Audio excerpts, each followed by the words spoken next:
darts at you. Roger.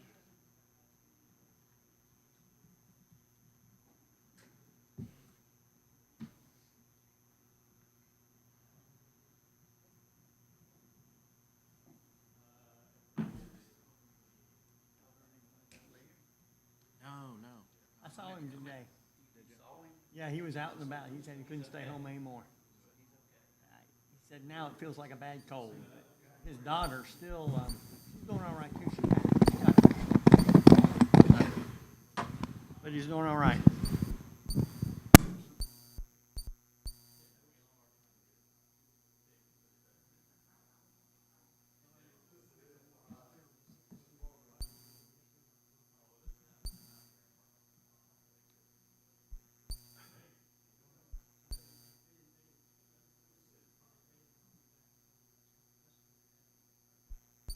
How are you?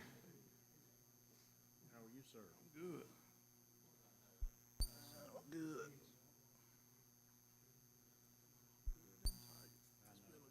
Low pressure always makes me tired. And I didn't know Tony was leaving the bank after 15 years. Oh, yeah? Who? Tanya? Tony. Tony? Yeah. At community. What? I would have went by there. I don't know if anybody me, I heard about it too. Was she another bank? She didn't really tell me. She said she was going to a new adventure, so because I have to wait and see. She'll post it. She'll post it. Thank you, Walter.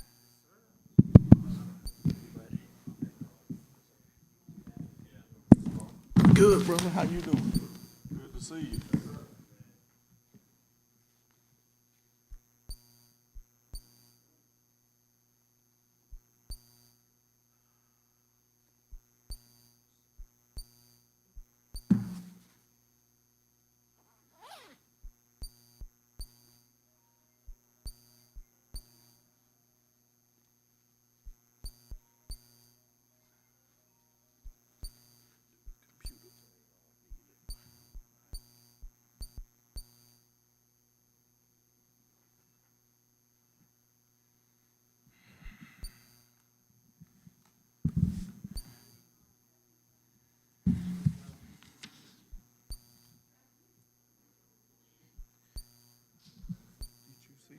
You seen my new numbers on the ARP?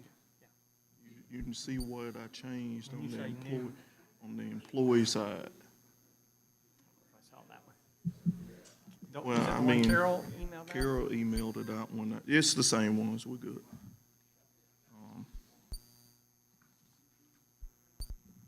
The 23.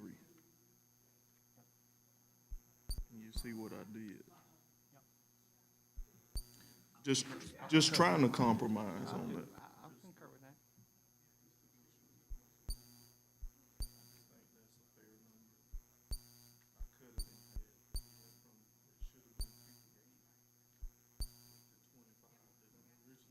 Now, are you, is that making hourly whole? Because I mean, really, Because some of those are gonna be higher. Some of them wouldn't, some of them would be more. Yeah. Absolutely. if that. So I'm just saying, But you're talking about salary people. that's all straight across the board. That sounds good, yeah. On my sheet, I got 23 employees. One of them is deceased. So you're including hourly people in your number. I would still separate them. Some of those hourly people got hit far more. My original one was 25.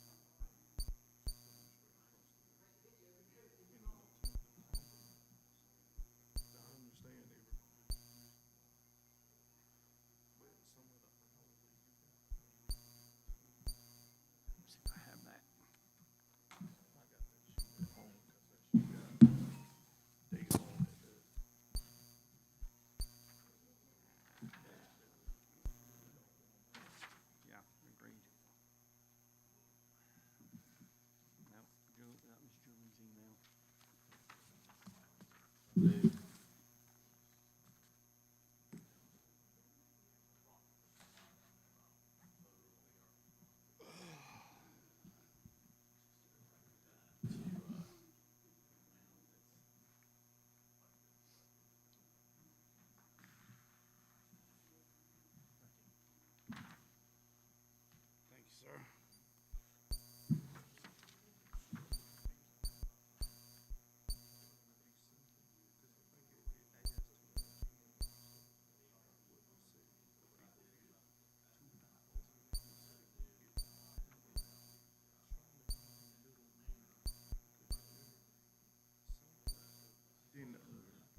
no, I agree with that.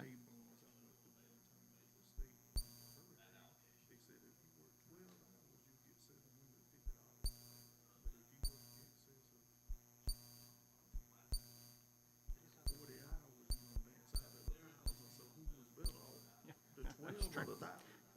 Yeah. The 12 was better off. Then the 40, absolutely. Stop at 40 and 1,000. So some, you know, you don't have the $10 person, the person that in that last calculation, 10 hours or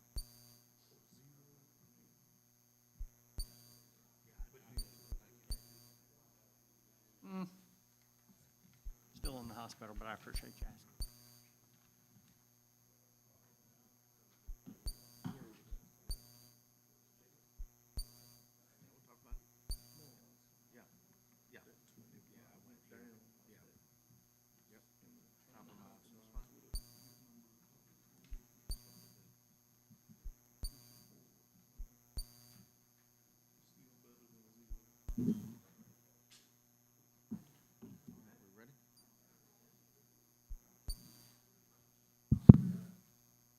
We're ready. Ms. Coggins, we ready?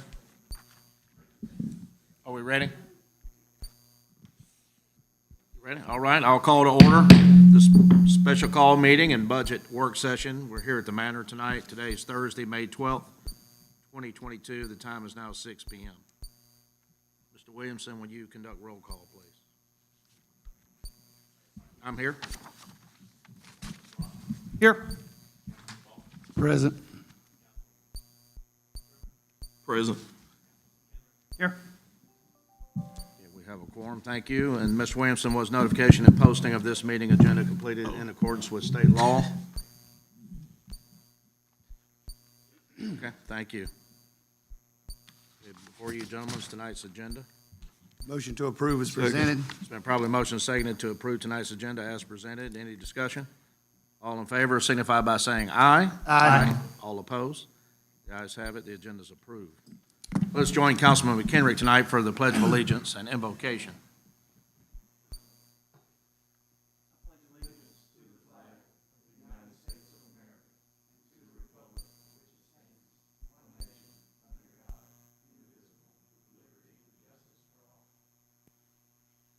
Join me as we pray.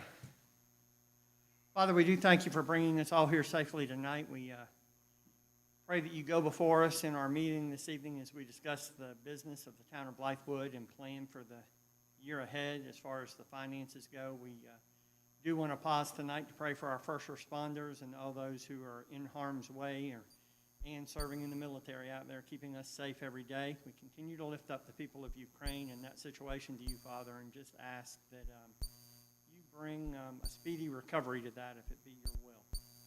We pray for this country as people are struggling and our economy is wavering a little bit, and we just pray as people try to put one day after the next that you go before them, keep them safe, and help them make good decisions. So go before us in all we do and say this evening, and this we ask in your Son's name.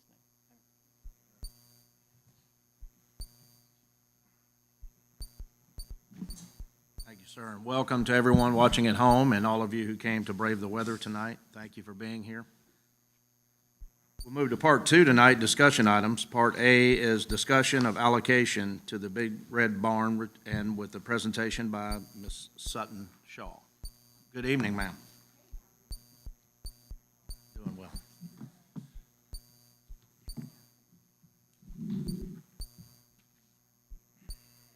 Hey.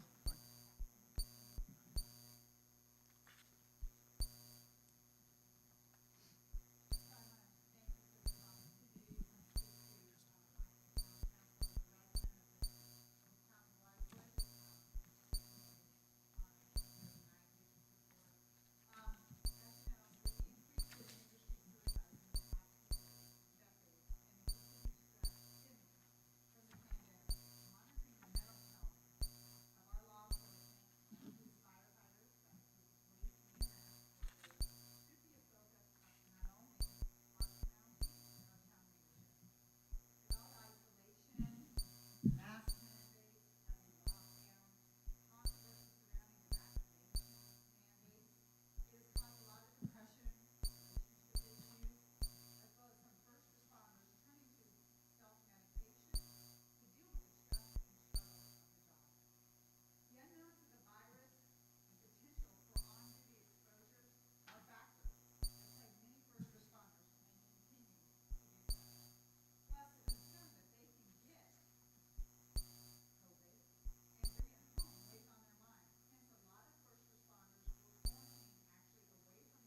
please.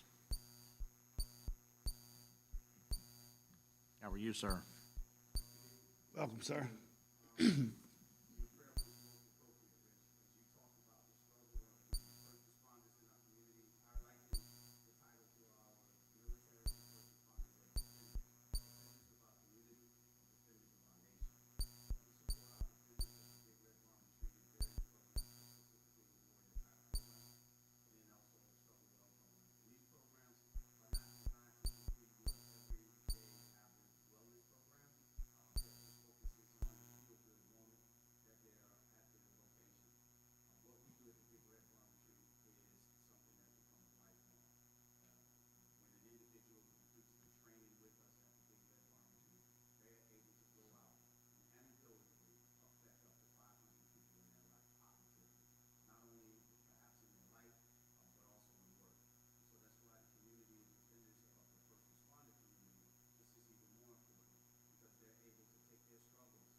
Thank you, sir. Deputy Hovis?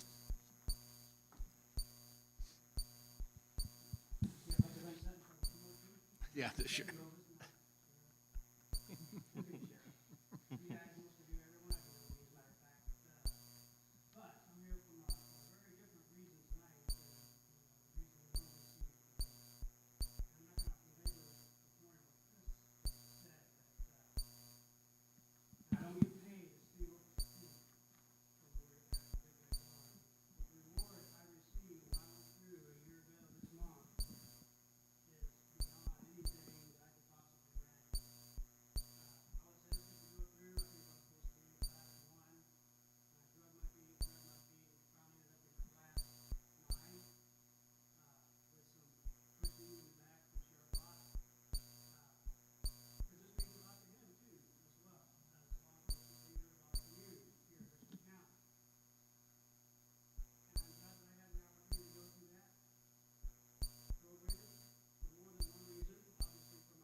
Thank you, sir. Thank you, sir.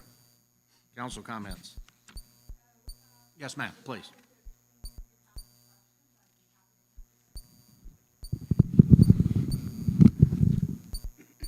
Mr. Mayor, Yes, Councilman Griffin. I'll try to talk before this goes dead. I think I'm good. I'll rush it. As always, how you doing, ma'am? Thank you so much. As I always tell you when I see you, thank you so much, Chris. I always tell you guys, thank you for what you're doing. I've seen the program go from focused on military to now military and public safety as a whole. I come out of that community just as well as several members here on council, and we see that need. We seen it coming through the ranks. We see it out of the ranks, and I think it's a testament to your organization that's keeping up with the times. As you stated, training. You know, I look at it as muscle memory, and I know Councilman Ballman will attest to this, muscle memory. So we would train so much till you could close your eyes and go through the motion, and my military guys would know that too. You could close your eyes and put everything together. And I think that sometime as a first responder, we lost us in that focus of muscle memory because we're so focused on the mission that we got so good at it, we could close our eyes and complete the mission. But when we open our eyes, there's a new mission that we're confused about. So I appreciate you guys building that bridge so that we can get back to life and enjoying life. And as I always said, I need to come through the program. I keep saying that to Chris, and he keeps saying, where you at? So, so you know, just because I do think that it is something much needed to retrain that focus. So thank you. Other comments? I have one. Please. First off, again, I'm going to follow up Councilman Griffin and thank each of you, all three of you. And it's not just what you do on that week training, it's the follow-up you do. And from an experienced first responder and a veteran myself, I know what you're doing, and I know how much it means to people. I see it in my own profession here. We just had a city firefighter arrested for criminal domestic violence because he did not know how to channel his inner demons. We had one take his own life. We got a new project, it's called AJ 22. It's almost like the 22 a day. He was AJ, took his own life. New one on the job because he didn't know how to handle. He was a veteran too, a lot of veterans go into first responder work. Didn't know how to channel his demons. I get emails weekly from Valhalla Project, and when you read them, I understand the ones who lose their life in combat. We sign up for that. We understand that part, but when you read it, that Lance Corporal so-and-so gave into his demons, 20 years old, just starting his life. And you read that. I get 30 of these a week, and most of them they give into their demons because they don't have this help, which you are offering our veterans and offering our first responders. And when you get it and you read it every day or weekly, and I know everybody's out there to Stop 22 and the Valhalla Project, and I give to each of these because of what you guys do, and I've seen it firsthand out there. I see it on the street. I see what happens when someone cannot channel those demons and they take it home to their family. Their kids suffer, their wives suffer, their parents suffer. But what you offer is hope. When you get them, they know how to channel it now. They know how to deal with their demons. They won't have to go sit in a patrol car and put a pistol in their mouth and blow their brains out. They won't go home, beat their wife or beat their kids and get arrested and lose the only job they have to support their family. And it's believe me, I see them. It's no fun when you see a young firefighter go home and get arrested for, criminal domestic violence. He loses his family, he loses his career. And so what you're offering our people here in Richland County and all over, where your veterans come from all over, well, I'm hoping this program helps our people right here, the ones like Roger that serve in his department, that serve departments around here that serve us daily. You see them out there every day. They deal with so much stress, you know. I dealt with it, you know, we deal with in our own separate ways. I always dealt with death my own way. I always treated the dead with dignity like I treated the living. So whether it was a Navy guy or whether it's a civilian, I go out on a wreck. I know how to deal with mine, but I deal with mine because I had counseling too, but it wasn't like this. And what you offer is an intensive training, and believe me, you got my support with what you do, and I thank you very much for what each of you do. Mr. Mayor, Please. something that's always amazing to me to hear you give the Warrior Path presentation, and you tweak it every once in a while when you give it, but I've heard you give it several times, and it is, it's an amazing testament to what the Big Red Barn does for veterans as well as our safety officers. So I appreciate you being here. Certainly want to support your project. Mayor, Yep, Councilman Brown. thank you. Thank you for coming, Ms. Shaw. Thank you, Mr. Hovis, Mr. Christensen, coming out on this rainy day. Ms. Shaw, I have just one question. On January 13th, you sent an email requesting funds with this exact same letter, correct? The only difference is you changed the request from 50,000 to 100,000. Can you tell me, you don't really have to tell me why, I think we know why, but when was that decision made to make the additional request? And did you have any desire to reach out to council before tonight to make that request? I'm just trying to figure out.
And is that from June of this year through December, or does that roll into the next year as well?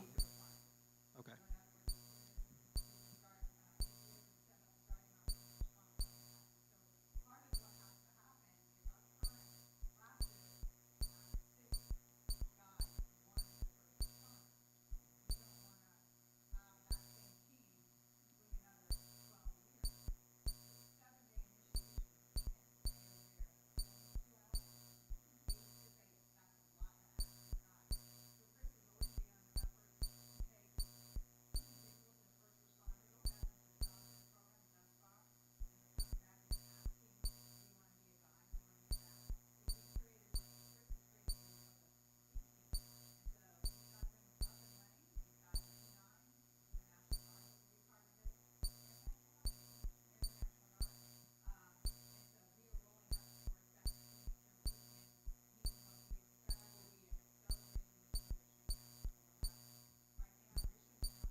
Thank you. Ms. Shaw, you know I'm in full support of your organization. It's not just because you want to do a few more classes here or there, it's because you're going to continue to expand this program. I just looked up some statistics before this meeting. In 2021, the USO, United Service Organization, had a report that just the veterans who've served since 9/11, so 2001 till now, 21 years, 30,177 have taken their own lives. That's an average of 4 veterans per day. It's organizations like yours that are going to stem that curve and bring it back down. You probably already have. I haven't seen any data yet. But these are young veterans who will be leaders in their community, who will be very productive citizens if they can learn to tame the demons that Councilman Ballman talked about. Imagine extrapolating that survey over all our first responders. Dozens more first responders in the United States compared to veterans, I'm sure. I think 3% of the nation serves in the military in some form. But think about the exponential number of people who serve as firefighters, EMT, police officers, public protection, public service individuals. So I commend you on your program.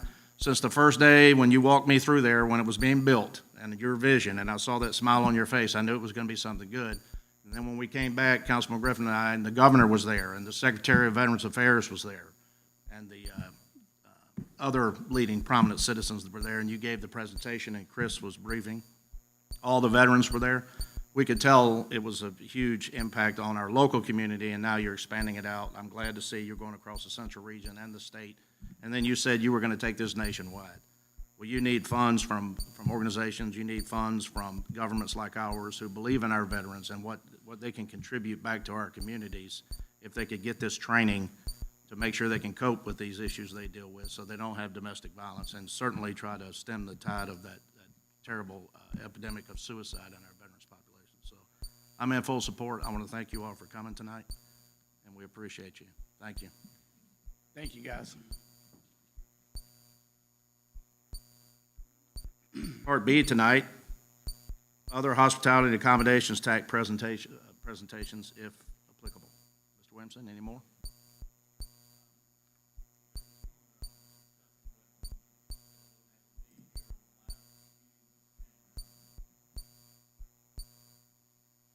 She said that she had another meeting tonight at 5 and but asked if she could come at another time. But that's who I had in mind for this. So I don't know of anyone else that's here to speak for that. Well, we'll move to Part C, proposed fiscal year 2023 budget. Mr. Williamson. Thank you, Mr. Mayor. Let's see. I just briefly want to touch on a couple of changes just from the last budget work session. Councilman Griffin asked about the National League of Cities and budgeting some funds in there for the conference, so we added that in there for 2 representatives from the town, and just it's kind of some funds for that, if that's something that the council is interested in attending. And then the other red you see there are just new lines that Julie and I have put in there in anticipation of when we talk about the large projects. So we have places to put all that in there. Those are mostly blank lines, but just kept those red. And then, Mr. Williams, what page are you on? well, just throughout, there, like on the first page, there's a line that says reserve funds that's red. That's basically a line to bring in money that we have in the bank right now to show that coming into the budget, if that's what the council wants. These are just kind of what, if we decide to fund the capital, I mean, the large projects, we didn't have places to put some of those funds. So you just see blank lines there that will be filled in after this discussion. And then on page 8,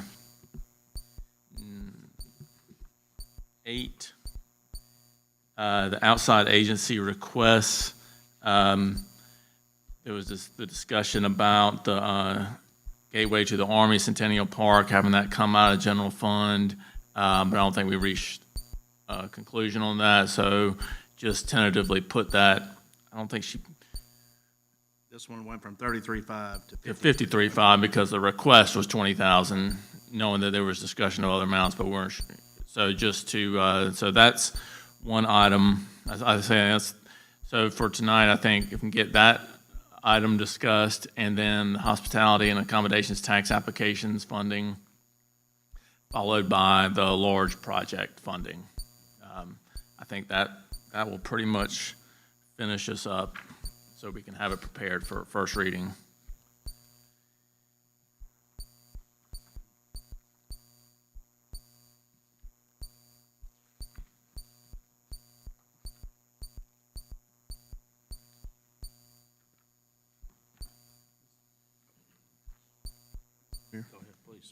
Mr. Williamson, where do you suggest we start at? Do you suggest, and I'm looking at, because part of this discussion is the capital and the ARP project list, right?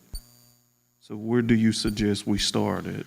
Well, I was thinking we start at the gateway to the park, just because we'd had some discussion on that, and then go to the hospitality and accommodations tax, because we had all those presentations during the last meeting and had some discussion of that, and then go to the capital projects. That's what I was thinking. Yes, sir. So do we have that information from the Army project? Do we have that on hand?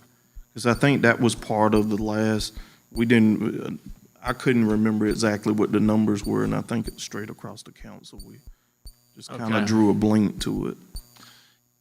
What the total amount was. Yes, sir, and like the different levels. I remember there were levels Mm-hmm. to it. So do we have that information? Let me see, actually I can, Wait, so while you're looking at that, I have you a question. yeah, let me come back to you. On page 1, under revenues on line 103950-010, you've got 752 for grant revenue, 250 which we've already received, 2,000 from MASC, and 500,000 expected. And I realize the offset to that is on page 7, 104510-252 recreation, so it does wash out to the bottom line. Right. Has there been any approval or affirmation from the General Assembly that we're actually going to receive that, or we just kind of have that in there on a hope and a prayer? Because if we haven't gotten any inclination that we're going to get it, it'd be my recommendation to just remove those 2 line items and then do a budget amendment if and when we receive them. Yeah, I mean, we could certainly, it's either way, it was just sort of a. Now, I realize from the placeholder, bottom line, it's 500 in, 500 out. Right. But it gives the appearance that we're actually receiving funds that haven't been approved, as far as I know. And if we have been approved, I would love for someone to tell me. Yeah. No, they have certainly not been approved. I think it was at the late June or even July, I think, when it was overridden in the General Assembly, and we got the earmark approved for the 250 last year, just based on that. So it'll be well after this budget when we get the final approval, I would think. Just seems to be a better representation of the budget if we don't have those two line items in there. Doesn't change the bottom line. Doesn't reflect our actual financial position, in my opinion, to have those two in there. I don't even believe the General Assembly have even approved a budget. I believe it's going to committee. So, but if the rest of the council wants to leave it in there, then that's fine. I'm okay with just hold the line and put a 0 there for now. I mean, we can always keep in mind that there's the possibility of that's happening and that we would have to offset it with expenditures that meet the requirements, but.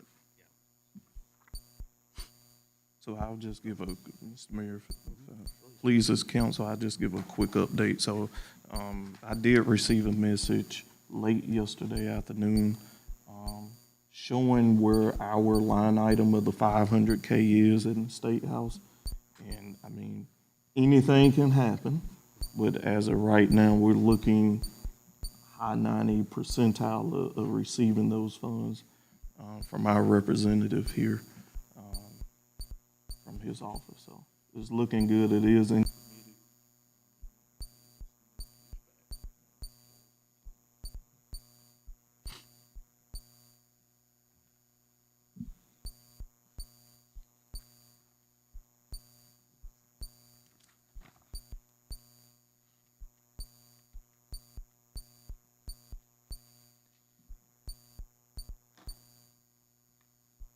So reduce those two amounts. So I'll just take the 500,000 500,000 out. and put the other one at 0 right now. I'm not opposed to that. One follow-up, Mr. Williamson, on page 4, line 10, 415190, security services. Is that for park security, meeting security? It's red and it doesn't have a dollar amount.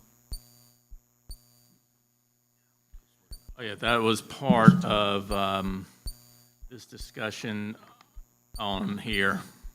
So we haven't, that was just a placeholder in case there was funding for that on the contract security services. And that's for park patrol. Yes. Right, that's why it was kind of undefined at this point, so we were just kind of anticipating what that would be. Yeah, I do remember attending an MASC event, I forget which one, where I did pose the question, how many councils have a officer at their meeting, and everyone raised their hand except me. And that is something that has been brought up in the past. I do think that's something that we need to potentially look at, having an officer here at this meeting and planning commission meeting. It may be one and the same, but it only takes one event to get us in the national spotlight.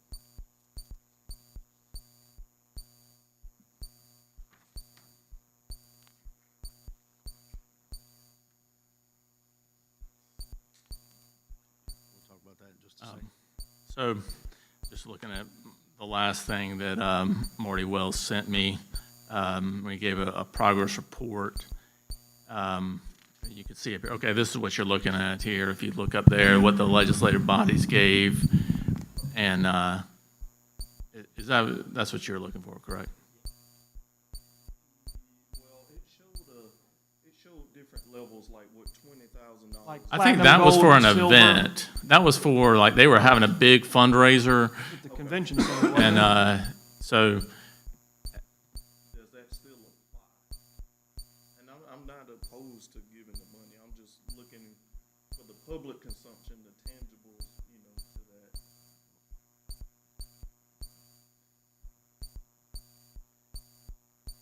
Mr. Wilson, what I'd like to see is you've got you've got 5 municipalities on there that have given 3 different amounts, I guess, if you count the other ones. But I'd like to know what percentage of their budget those numbers are. Because town of Lexington gave $10,000, and I know their budget far exceeds ours. Right. Or at least I would think so.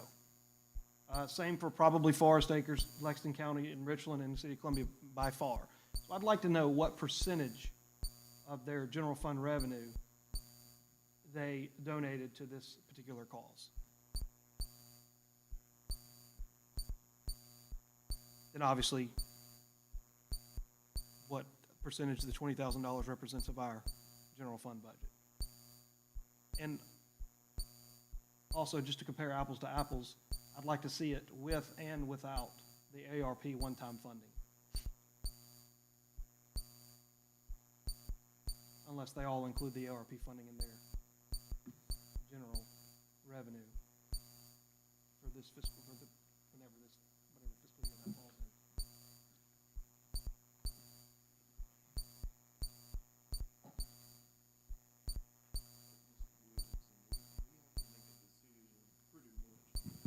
On the 20, we do have that in our fund balance to support, right? Correct. The 20? Yes. Okay. 20th of what? Sir? You said by the 20th of, No, I said, do we have the 20,000 in fund balance to support? oh, yeah. That's not the question.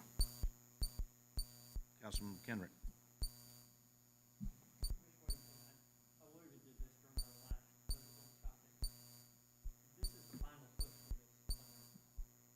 Correct. Yes.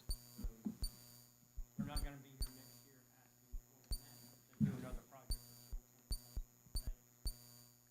For this project, Correct. That's my understanding.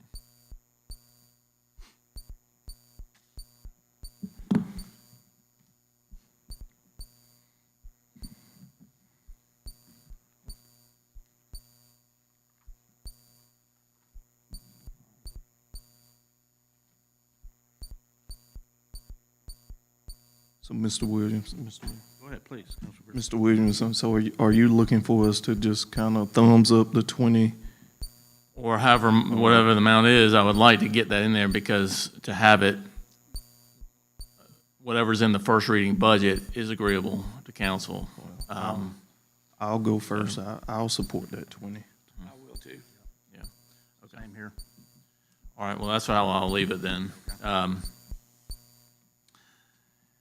Okay. Okay, so now follow up on the hospitality tax. Everything, yeah, the sheet that I handed out, the only change is that one of the applicants withdrew their application for $7,500. So there's more remaining on the hospitality tax portion of the funds. For capital improvements, 94,133 will be remaining if all the above are funded in blue. Correct, yeah, so this is a revised one that I handed out. Which organization was that? I didn't hear. Oh, it was the Westwood High School baseball invitational that it's one we funded mid-year back in October, but he withdrew his application.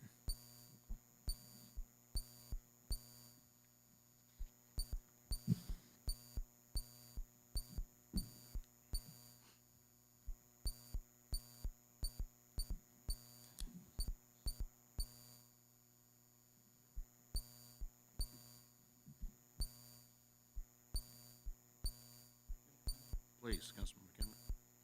I know this becomes a sticking point in lots of discussion, previous councils and budget approval process. And correct me if I'm wrong, but we're only discussing building towards the budget that staff will recommend at first reading, which this is a part of, correct? Yes. So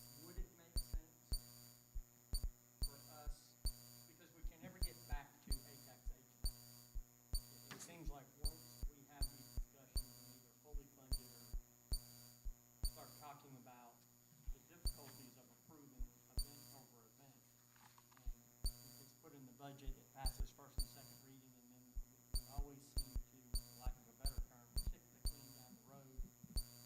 And then council discusses with event organizers or organizations, coming year, we'll address these. So would it be fair to say that these are the people who have applications in? Would it be feasible to take these one at a time and come up with a consensus for each line item? Sure, absolutely. That's why we're here. Absolutely right. That's what I would prefer to do. Mr. Williamson, go down the list quickly. Okay. Well, but. So what's the but this, okay, but Go to what end, I ask? Because if the majority of council is going to just say, I'm prepared to fund it, then that's a waste of time. Like, if you're not gonna make any changes, I don't see the need to go down line by line and just, yes, I support this event. I don't think anybody objects to any event. I think that we find ourselves in the same position we were in last year and the year before, where, yes, we're in a great financial position. We're estimated to bring in $500,000 in H-tax dollars and $100 in interest, which is not much. But, you know, you look at the expenditures, you got 11.9 for cultural events, 7,000 for the farmer's market, 33,000 for town events, 162 that we pay for the 51% of the bond, and then we transfer 18.7 to the manor. That leaves us with the 267,013. That's our plug number. That balances our budget. You know, and so this council gets to a point to where we're saying, okay, we've got 267 to spend, and we're just going to see who all applies, and if there are less dollar requests than we have, we're just going to go with it. Like, we don't save any money. We don't purposefully save any money to a capital improvement fund or a capital projects fund. Like, there's 18.7 that goes to the manor, yet we're looking at putting at a minimum $250,000 in the manor CIP fund.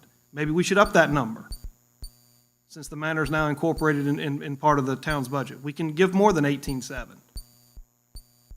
Maybe we should create a new line item that says the first, after you satisfy your cultural events, farmer's market, town events, your transfer to your respective funds, the next 50,000 or 75 or 100,000 goes right to a capital projects fund that we can use to acquire assets, improve assets, repair assets. And then we see how much money we have left. If we don't establish some baselines, we're just going to, as someone said earlier, continue to kick the can down the road. We're not getting anywhere. And then once we have some real money in the bank, and I know there's money that we have there that we've saved, but, Mr. Mayor, you say, I want to buy a piece of property. Well, you know what? You write one check, and 80% of that fund, 80% of the general funds is gone. And now you've got some nice dirt, but you can't do anything with it. Right. 10, 15, 20 plus years. That's not what we're doing here, but Well, your hypothetical is not holding true. That's not what we're doing here. $267,000, which is designed to stimulate tourism, we're only gonna, if you vote to approve all of this, 172, your savings is $94,000, which will then be set aside. Let's say next year, $400,000 is requested, and we only have 267. Now we have to apply the screening criteria that we put in place last year, because now you have to make those tough decisions, and you have to cut these items or tell them no, which is fine. But to set aside $94,000, I know you said last meeting that's a drop in the bucket, but to me, $94,000 is a very appreciable amount of money. it is when you need $5 million to Nobody, develop your I don't know project. who's talking about $5 million around here. Again, a hypothetical that's not holding true.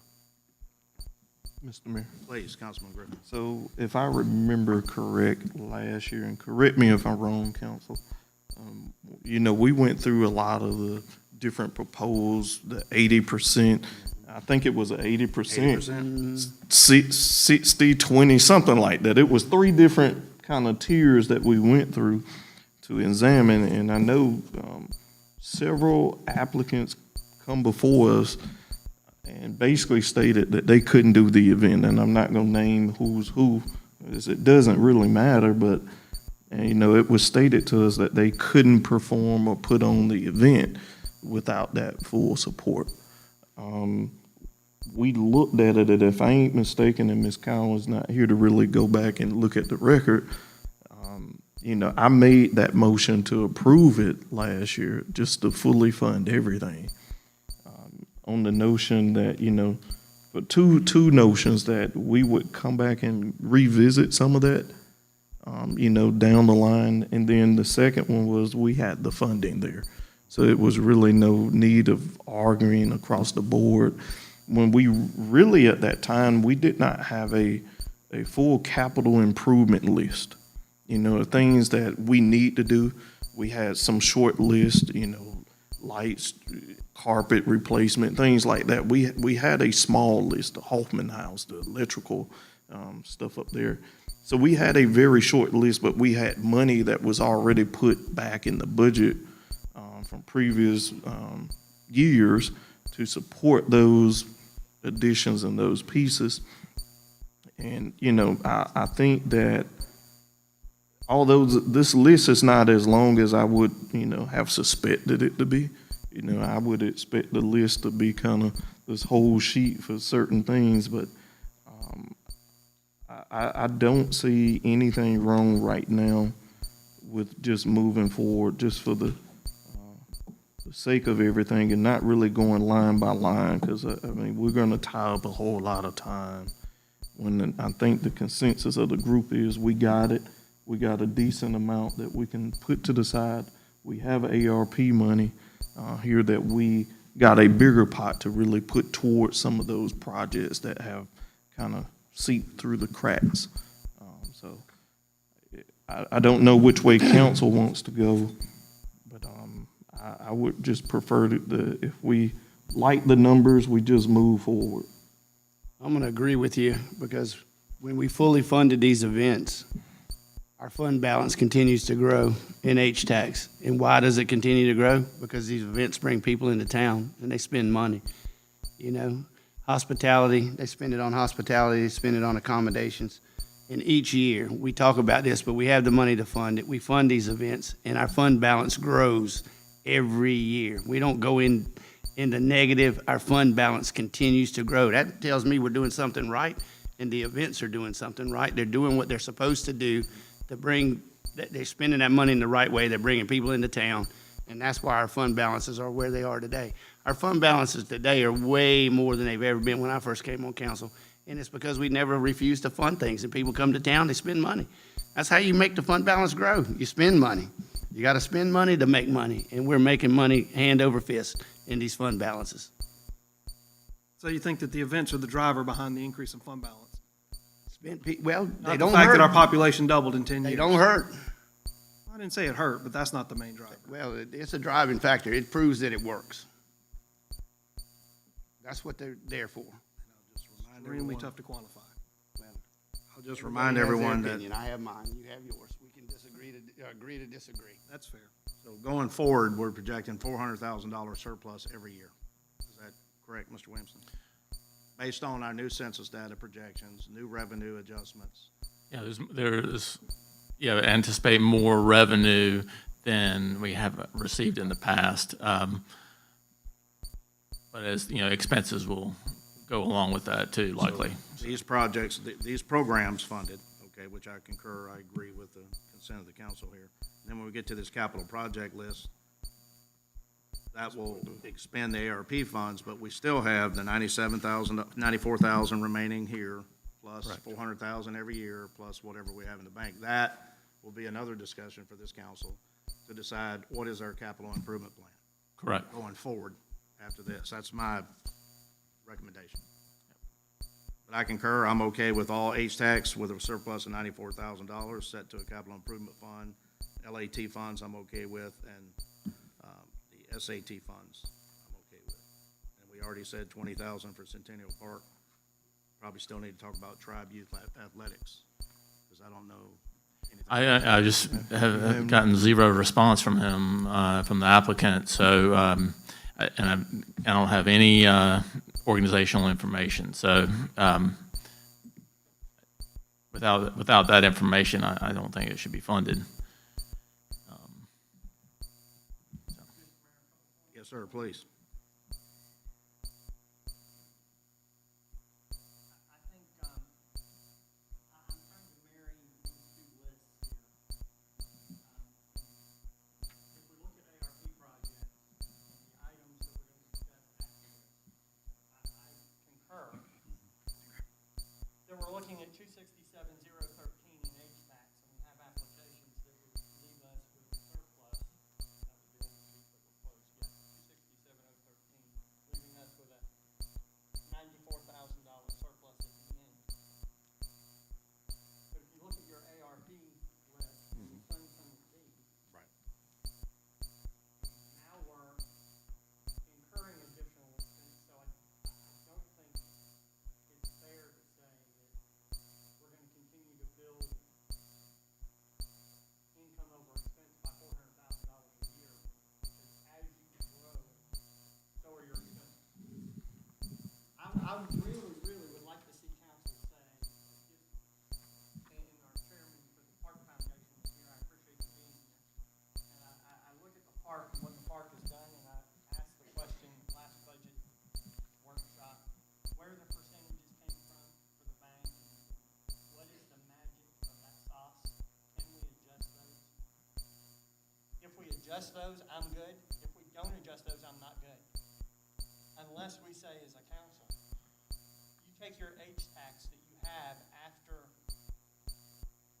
all the percentages that are ordinance deemed have to come out, and then we take out, council needs to come up with a number.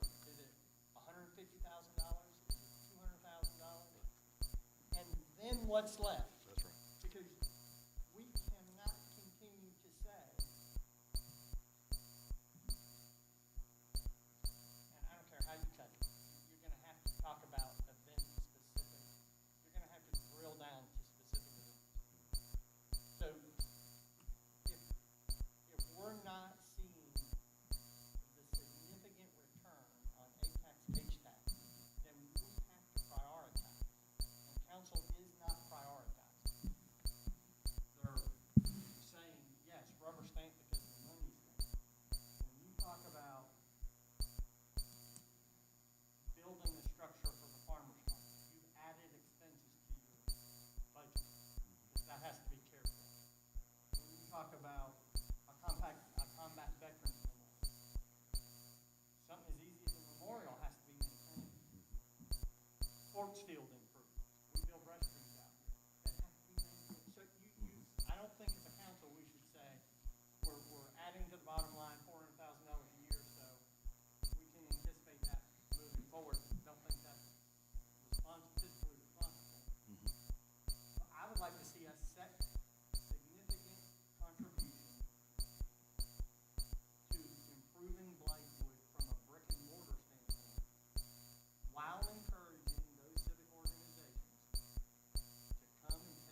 I didn't There's a lot understand, of reasons. I didn't understand that last comment about buying property.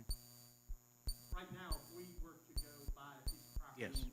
on our want list, I mean, the money ranges from,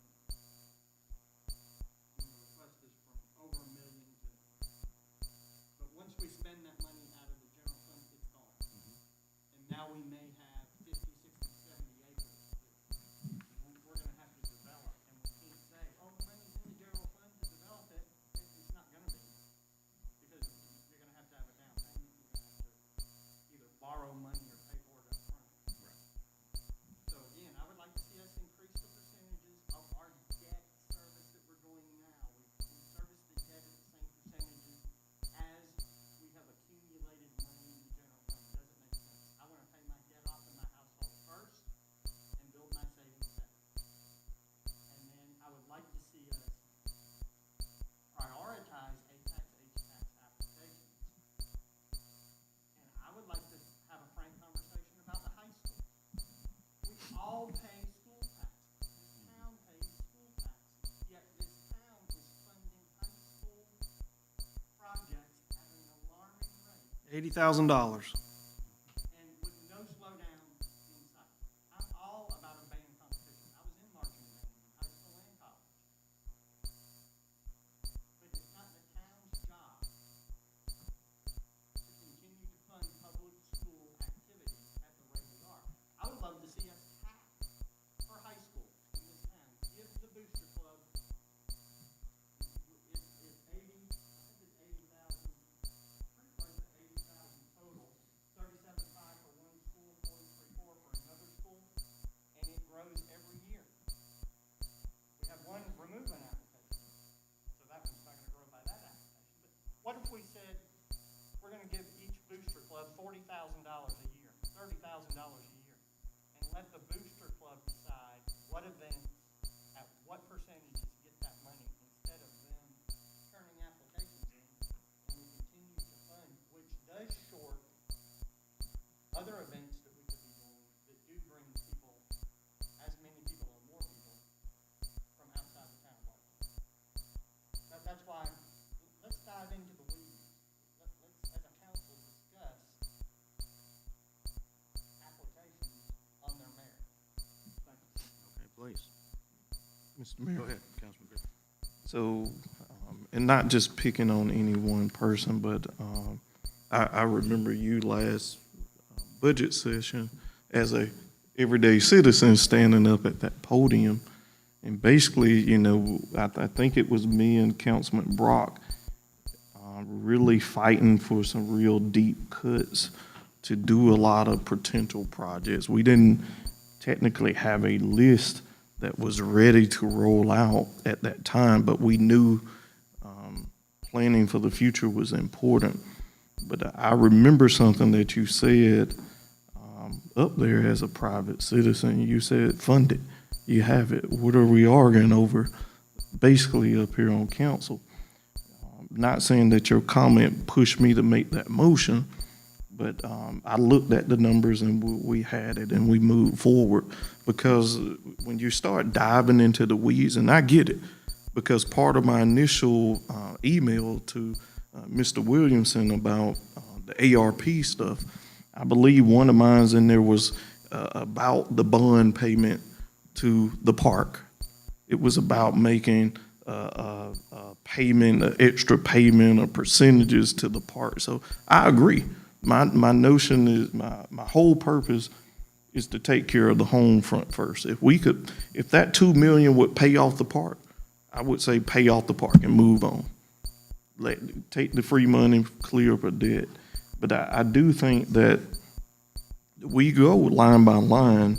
I do think that you're going to be met with the same pieces that we were met with last year, because we're here by ourselves, and YouTube can record it and the organizations can come back and look at it, but they're not here to talk or defend themselves. And I think one thing that we had the opportunity to last time, and not just throwing at one, but I remember the rodeo basically saying we couldn't do it. The cuts, we couldn't put on the rodeo without the money. And I think that because the rodeo is a staple event to the town, I think that really set and pulled the heartstrings that we may be moving to forward. And I do think we need those conversations, but I think those conversations might be better had in one-on-ones, in private conversation, just to see how or what we can cut. And right now might not be the time because we're right here almost at the end. But I don't think us making a clear blind decision without those applicants being here will really be justice. I think we'll just be painting ourselves back into the same wall as last year. Mr. Mayor, Yeah, Councilman McKendrick. Councilman Griffin is correct. I stood at that podium during our first and second, during council's first and second budget workshop. And in the first, encouraged council to make the decisions on A tax and H tax during the first workshop, and they did not. And in the second workshop, it was recommended that they do a special session because not enough information was on hand. So when I stood at that podium and asked you to do your job, and heard that there needed to be another special meeting to go over applications that were already on hand, my comment of, you have the money, don't kick this can down the road again, fund them, was aimed at the staff that sits in this room. That's why these are called budget workshops. But we're doing very little work. And we're wasting council's time. If you're not going to do the financial work, then just let the mayor and staff bring us a budget. We don't need budget workshops. I mean, it's mind-blowing to me. We're not working very much. Mr. Mayor. Please, Councilman Brock. Councilman Griffin, let me ask you a question. Who makes the decision to fund these events, the council or the applicants? No, that's the council. Okay, then why does it matter if they're here or not to defend themselves? If we propose a cut, they get up there, say, we can't do this event, then we say, oh, okay, we'll fund it. Boom. Argument done. I find it very hard to believe that there's not a single applicant out there that couldn't do their event if we lowered their request by 15, 20, 25%. If they can't, they're probably not doing something right. So we had this discussion last year. Everyone's on the chopping block. No one's on the chopping block. Fast forward again to this year, everyone should be on the chopping block. Nope, no one's on the chopping block. Fast forward a year from now, we'll be in the same place. We've got the money, we should just spend it. And Councilman McKendrick, as a private citizen, got tired of the round and the circular argument that we go through every single time of, people apply, we've got the money, we're gonna give it to them. We've got, I don't know how many events on here, let's just say 30, that produce 45 days of town activity. Well, you know what? I'd like to invest in something that produces 250 days of town activity. And those are long-term projects. And we're not going to get there at $94,000 a year. We're just not going to get there. I understand that, our revenue has gone up. Yes, that's because our population has doubled. And with that, as Councilman McKendrick alluded to, come additional expenditures. We build $1 million facility for the farmer's market. Yep, it's going to cost us, 5% maintenance every year, if not more, to maintain. We're going to set that money aside for a capital improvement fund. So every time we bring something online, there's going to be an additional cost to it.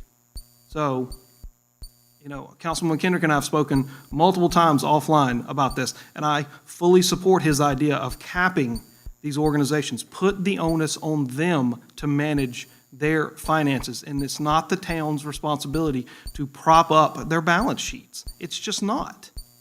If you have an event that doesn't work, then the capital markets takes care of that, and then we move on. Some events have requested more, or some organizations have requested less. Some have requested more, some have requested the same.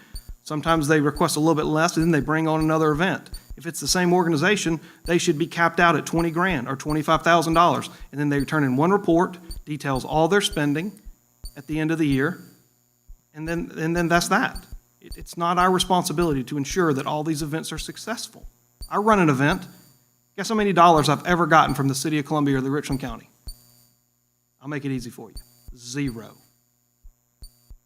It's not the city or the county's responsibility to ensure that I can run my business. And every one of these events are a business. If you think they're not, then you're fooling yourselves. They should be. Because if they're not profit motivated, then they're not working in the best interest of the town. Now, on a lighter note, Mr. Williamson, if you could go to page 9 of our budget prep worksheet. In the bottom left-hand corner, you've got the 250 for park allocations. You've marked out the 19,7 to 26 and the 58,8 for cameras, leaving them with 171,464. You got 13K for the tag readers, 180 to turf the entire playground. Thank you. $10,000 for bump guards. Thank you. Which shows an estimated expenditures of 203. Well, if we've got 171 left, that leaves a deficit of 31,536. And it looks like the estimated SAT funds available is 31,179. So find $357 somewhere, and I recommend make that happen. That's good progress. Thank you for that. Okay, where to begin here? Okay, so just to assist with understanding here.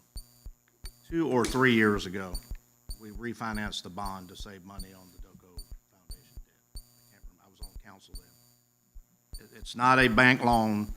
You can't go pay it off early. You can't do all these things you guys are proposing. This is a municipal bond which can be refinanced, and we did that, and we saved this town, I forget the exact, I don't even want to state it. I will have to go back and a significant amount of money to refinance that bond. So if you all want to explore after this doing that again, potentially we could. I think now the interest rates are blown up, so I don't think you'll save any money, but I'm not a banker and I'm not a lawyer. So we can explore that, absolutely. But we did that in the past to save money, so that's been done.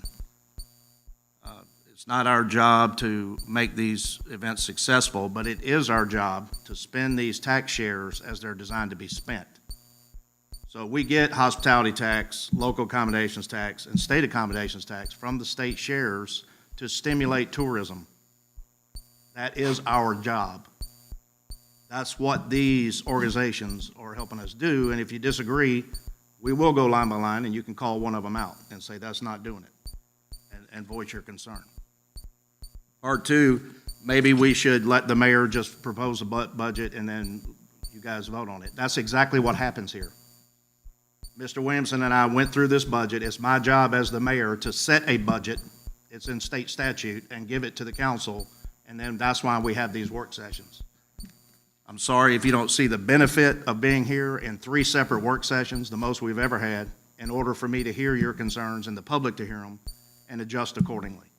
Part three is, why aren't we setting aside money for capital improvement? You are going to net $497,000 a year over these projected expenses every single year from now on.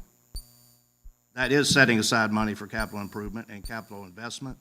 You can decide the projects. This capital projects list, which is exactly what we call it, shows the ones that either you sent in or I put on this list so that we could see what we want to improve right now with this ARP money.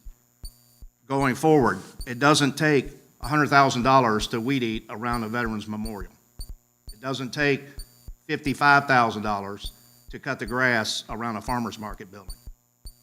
So this kind of hypothetical situation, you're going to build it and now you got to maintain it, it's going to cost you $1 million. No. We could add 4 members to our grounds crew, our public works department right now. We could $50,000 apiece. That's $200,000 a year if we had to. You're still going to have $290,000 in surplus funds every year for this town. So to throw out that panic, oh, the more bigger we get, the more you're going to spend, that is true in a sense, but it's not as bad as the hyperbole that I'm hearing here tonight. We can add 2 or 3 more members to the town staff, be it part-time or full-time, and take care of all these other buildings. You're going to do it anyway with the master plan of the park. When it happens, we're gonna have to hire more people to help manage that, or you're gonna contract it out. And it doesn't cost $1 million a year to cut grass. Okay, so that's Mr. McHenry. Please. I'm very thankful that you and staff proposed the budget just before us today. I just feel like we haven't done our job. I wasn't criticizing you, and I know you worked hard to prepare this budget. I also met with staff one-on-one. Staff answered every question I had. But these workshops, in my opinion, are useless because there's no work done. We've changed, and I've kept track, we've changed 6 line items in this budget. And we're getting ready to rubber stamp ACAX and HTAX, which we as a council could shift money to use for what this council deems is a priority from your priority list, from prior councils before I was elected. So I'm trying to pay attention to your priorities as also your ARP projected list. I never said we're gonna take $1 million from the grass. But I am gonna tell you, we're getting ready to shift hundreds of thousands of dollars to balance the budget of the room we're sitting in. That's ridiculous. Go to the website and look at the Manor Rate website. The Manor Rate website says we currently will not rent out anything but this entire room. I can pull it up on my laptop, or we can pull it up on the screen behind me. Why is that?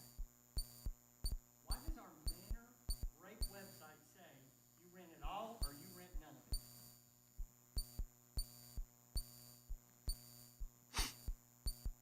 When we're gonna throw $250,000 to balance the indebtedness of this very facility.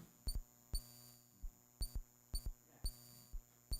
I'm only one vote, but No, I respect it. I would just say, one of the main reasons it was such a bad deficit is because COVID, we shut it down. So, Mr. Mayor, have we not, has this council No, not it- funded the look- Manor every year since it's been open? Every year. that is correct. It is not That yet is broken absurd. even. Let's turn it around, make it a profit center, quit supporting it, and it will become a brighter beacon in this town than you could ever realize. Absolutely. Don't hide it under a rock, and if a company comes in here and says, I want that room right there to have our planning session this year, how much is it gonna cost me? We should be able to give them a cost and say, you can give us $5,000 for the whole thing, or you can't have any of it. Absolutely needs to be changed. We can change that internally. I think we're looking at that now. We're looking at the, yeah, I know, I know. Absolutely right. I mean, it's a valid point. We've all been frustrated with this. COVID did not help, and I'm not blaming it all on that. But that's why we tried to retain a marketing firm to market this town and this manor, which did not successfully work out. But now we're gonna go back and get that marketing back going again, because we need to market it. I mean, it's gotta get out there. It can't just be in one magazine or two. It's gotta be more of an aggressive mode. I think we're all in agreement there. And all this goes back to my original request of, can we not increase the 51% of HTAX that goes toward our indebtedness? Can we not increase the 21% of LAT that goes toward our indebtedness? Can we not increase the 28% to the general fund, if that be the will of the council? Yes, we can certainly do that. That we continue to rubber stamp those percentages without seeing if we can increase them? And can we not go line by line and hear council on the record say, yes, I think Soda City girls softball is warranted for $4,400 a year, I support it. Yes, I think Blythewood High School Bengals youth football is warranted $11,500 a year. I think this council owes it to the citizens who either care to be present or apply or watching on YouTube to hear what council says to the person. I have no objection. Mr. Mayor, a couple Please, points. Councilman Brock. Number one, you stated that we're operating at a $400,000 plus surplus every year. I believe, is that the number, Mr. Williamson, what we came up with?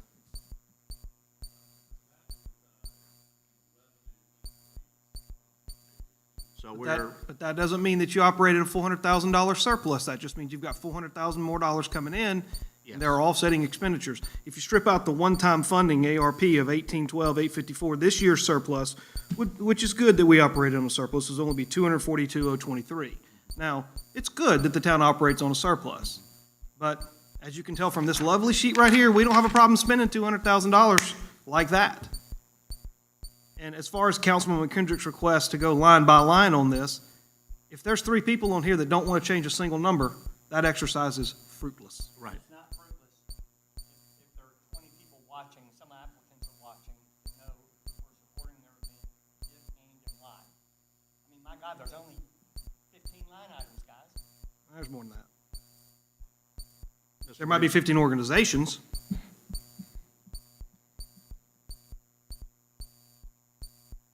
We'll start at the top real quick, Mr. Williamson, back to where we were 30 minutes ago.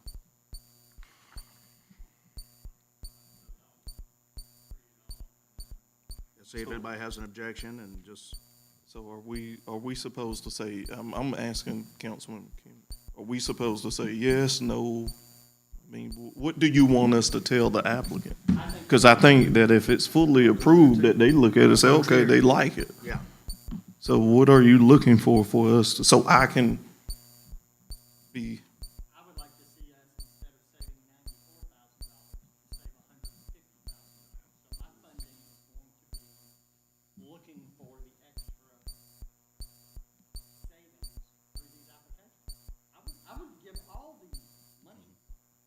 I just wouldn't give them the money they're asking. And that's where I believe you and I are in agreement and the other 3 are not.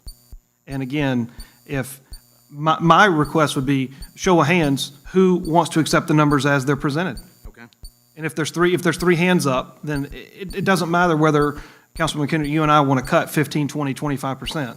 If there's 3 individuals here that say, I'm good saving $94,000, and for the record, I am not, I think we should be saving significantly more. Because if you look at the next line in LAT, which essentially operates the same as H-Tax from what I can understand, we're only saving $1,000. Well, I can tell you right now, we not get nothing with $1,000, and you can quote that in both newspapers. And then we go down to SAT, and I realize we have to spend that, and there's a little more restrictions. But again, at the end of the day, you're looking at saving $95,000. And that it doesn't cost $95,000 to mow grass, but it costs more than $500. Look at how much we pay the yard guys to take care, or the yard crew to take care of the interstates. That's a $10,000 plus contract, if I'm not mistaken. And then you start adding these facilities that are going to require maintenance. This building requires maintenance. Those athletic fields, if we ever get to where they're viable, they're going to require maintenance, if not a complete overhaul. We're looking to build restroom facilities down there that are desperately needed. That's going to require maintenance and upkeep and additional expenditures, water bills, power bills. $95,000 evaporates so fast. so, $490,000, but go ahead, sir. It's not. And part of my concern is I've also listened and watched as applicants apply outside of cycle and get approved because we haven't spent it all. We haven't spent it all because we haven't moved it to anything to spend it for. And I did a lot, I dove in deep in Richland County's process, which is far more cumbersome than ours. But Richland County has an interesting guideline.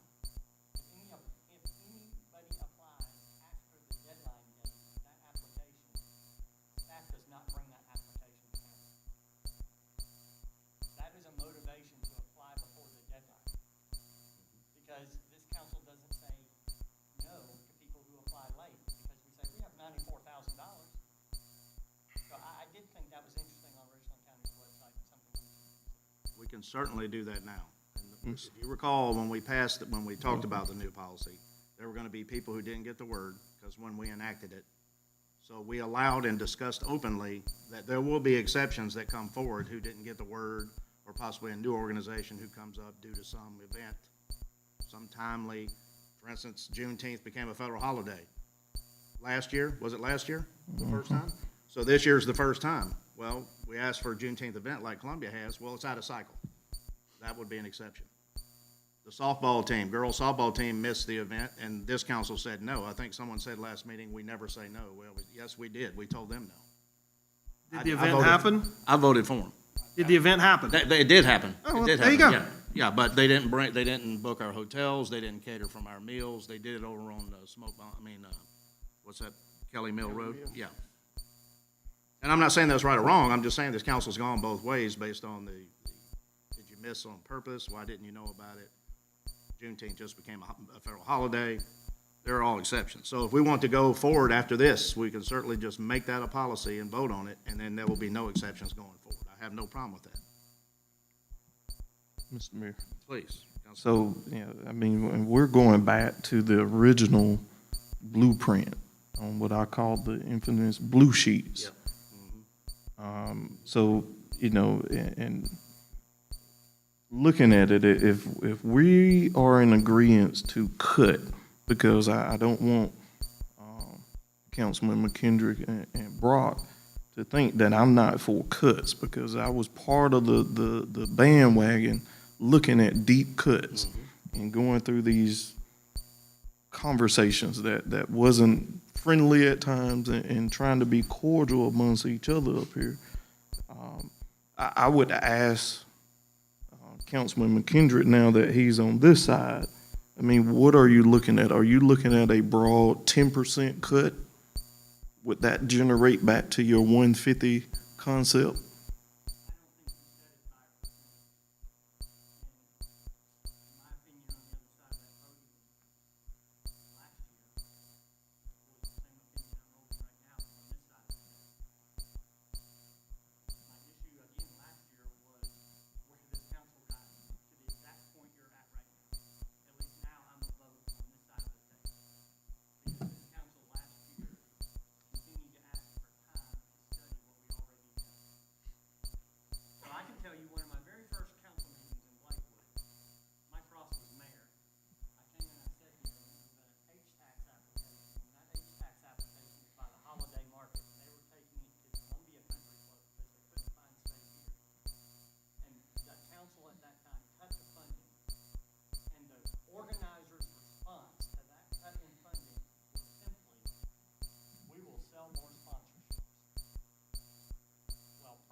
Their event.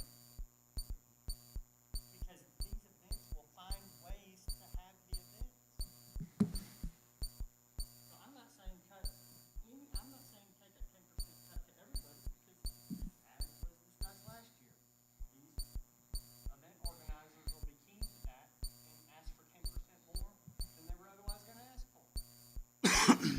Cap them, reduce them, or do away with them. And encourage new ones to come on board. I kind of tend to agree with Councilman Griffin's question. What amount do you set aside? And you said you don't want to put a percentage out there. No, I said I would like to see at least us to start with $150,000 from HVAC for Blythewood's, call it recreation complex, sports fields. About 32, 33%. I agree with Councilman Ballman. 30% cut at a minimum. A little more, but Well, cutting, 30%, $60,000, and you already got 94, so that would. well, you also can go into LAT because those are essentially the same dollars. So it doesn't have to quite be that much. But the problem, Councilman Griffin, I have with your statement is cutting for the sake of cutting without a plan or direction is folly. If we're just going to cut for the sake of cutting without a plan, then that's wrong. We need to have, if we have a start line, we've got to have a finish line.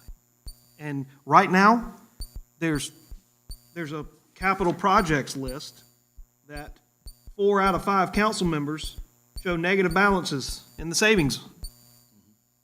So either everything's not going to get funded, or we got to find some money somewhere. We actually have to prioritize the wants that are on this list. And there are probably other wants that are not on this list. Your assumption is to come up with a net zero.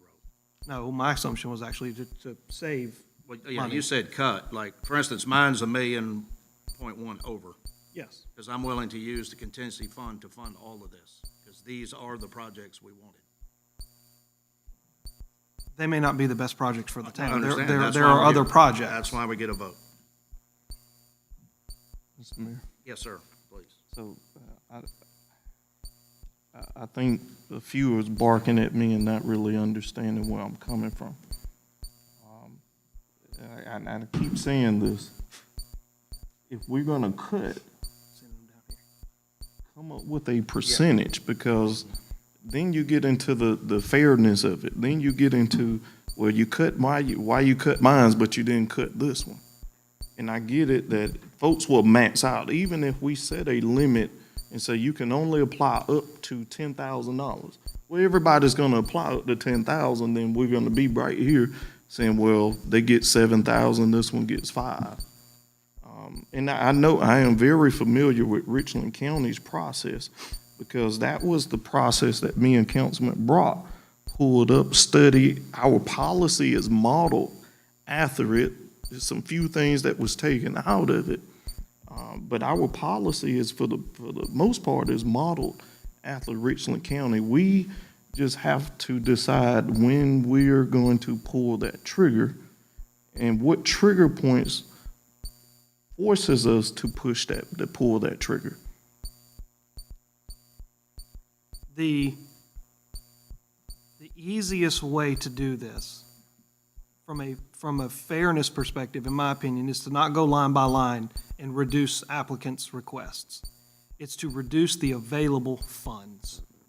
Right now, we're saying every dollar in excess is available, $267,013.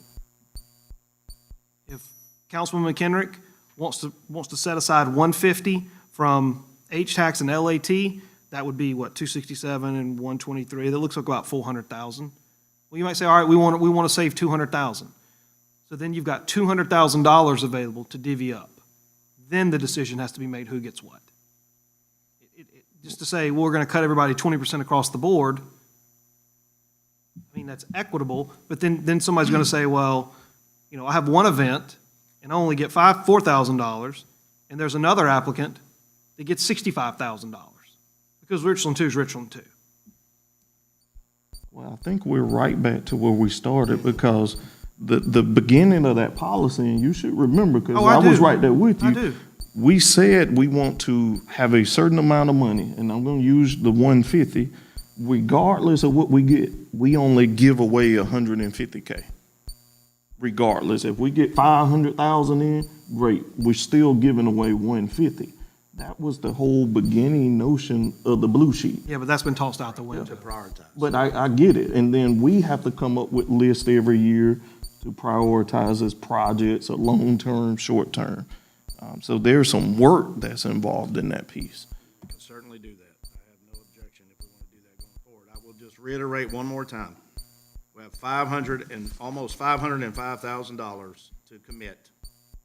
We're not committing $126,400. So we are, in essence, setting aside 25% of this money right now if you approved everything on this list. Our revenues over expenses just increased $400,000 a year going forward. We have just over $2 million in a contingency fund just sitting there. So in 5 years, you'll have $4 million, unless we hire a bunch of new employees. But that's, to coin a phrase, a drop in the bucket. $50,000 hire is not going. So we're setting aside 25% of all this money. If you all want to make that 50% for next year, we will certainly vote that into law and make it that way. Means everything off the top goes into capital improvement. But to Councilman Griffin's point, why are you doing that? What is the project that you're saving for? If you're just saving for rainy day, we already have that covered. So I think we're doing great. I think this is responsible. I personally do not have an objection to any of these on this list. So we can go one by one. Go ahead, Mr. Williams.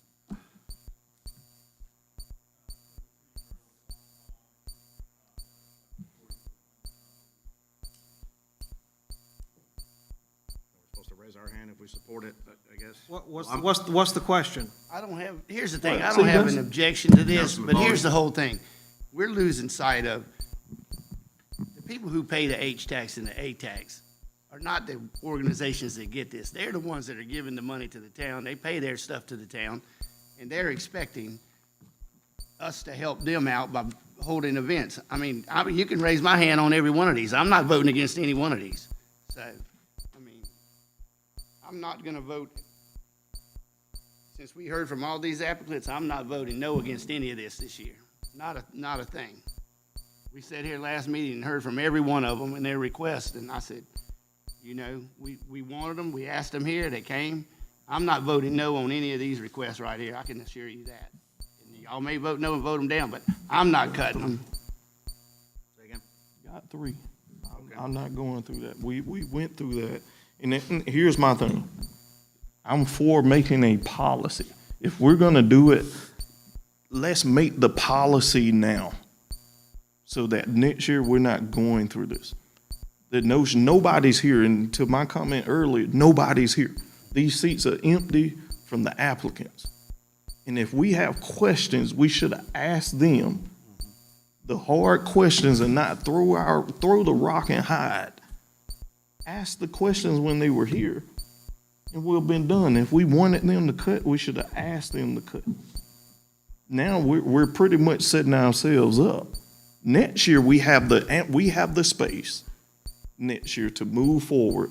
If we want a 150K cap, and whoever applies, then we will have the hard job, believe it or not, because nothing, no. We're gonna have the hard job next year. Yes, You have it we now. will. That's what. No, we will have the hard job next year because we will cap at 150. And whatever that number is, and we're gonna have to go through Soda City. You want 4,400? How about 1,500? Well, you go to the blue sheet Yeah. and it prioritize them. You can agree, that's fine. Disagree, that's fine. But we're gonna have the hard job once we set that policy in place. Because I hear it, we have never said no, all of this, but at the end of the day, we will be saying no next year. We will be saying no to a lot of events. We will be saying no. We will be saying, you want 10,000? What about a $500 donation? You want space in the park for your event? Can we do it in kind? Do we have that in the budget to put back in the manner? We will be doing the hard part, but I think the problem is, and I think my two colleagues think that I'm disagreeing. I am not disagreeing. We have to set a policy now, and we can't do it now. We have to set that policy moving forward, all of us in agreement, or the majority in agreement, and we move forward with that policy. And then the documents that we're using will have to be updated, because now we're gonna have to percentize that cap.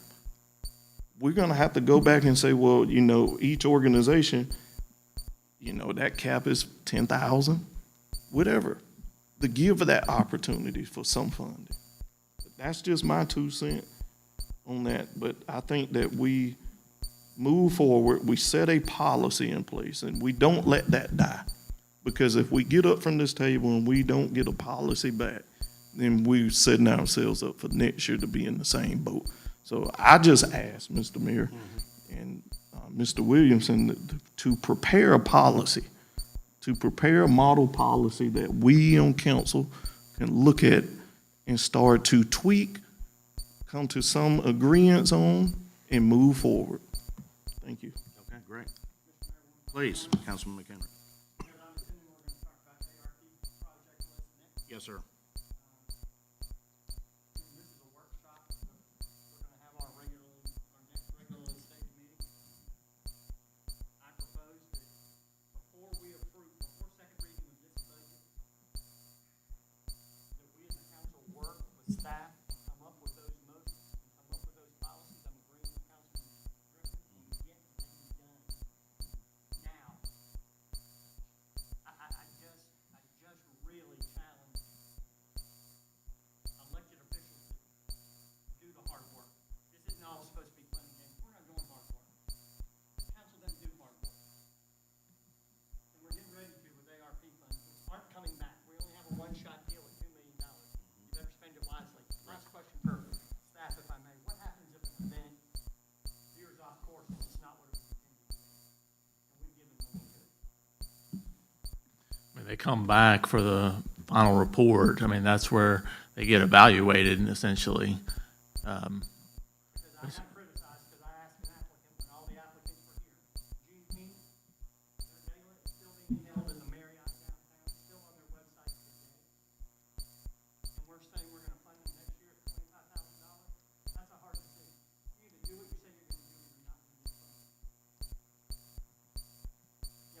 check that went out for $23,000, and they're not doing what they said they would do. Unless staff has heard from that applicant, or they canceled their reservation for the manor, Ms. Coggins, I don't know if they have. Why aren't we paying attention to this? Why aren't we doing something? We're gonna waste $23,000. Lyco's not gonna get a nickel in anytime.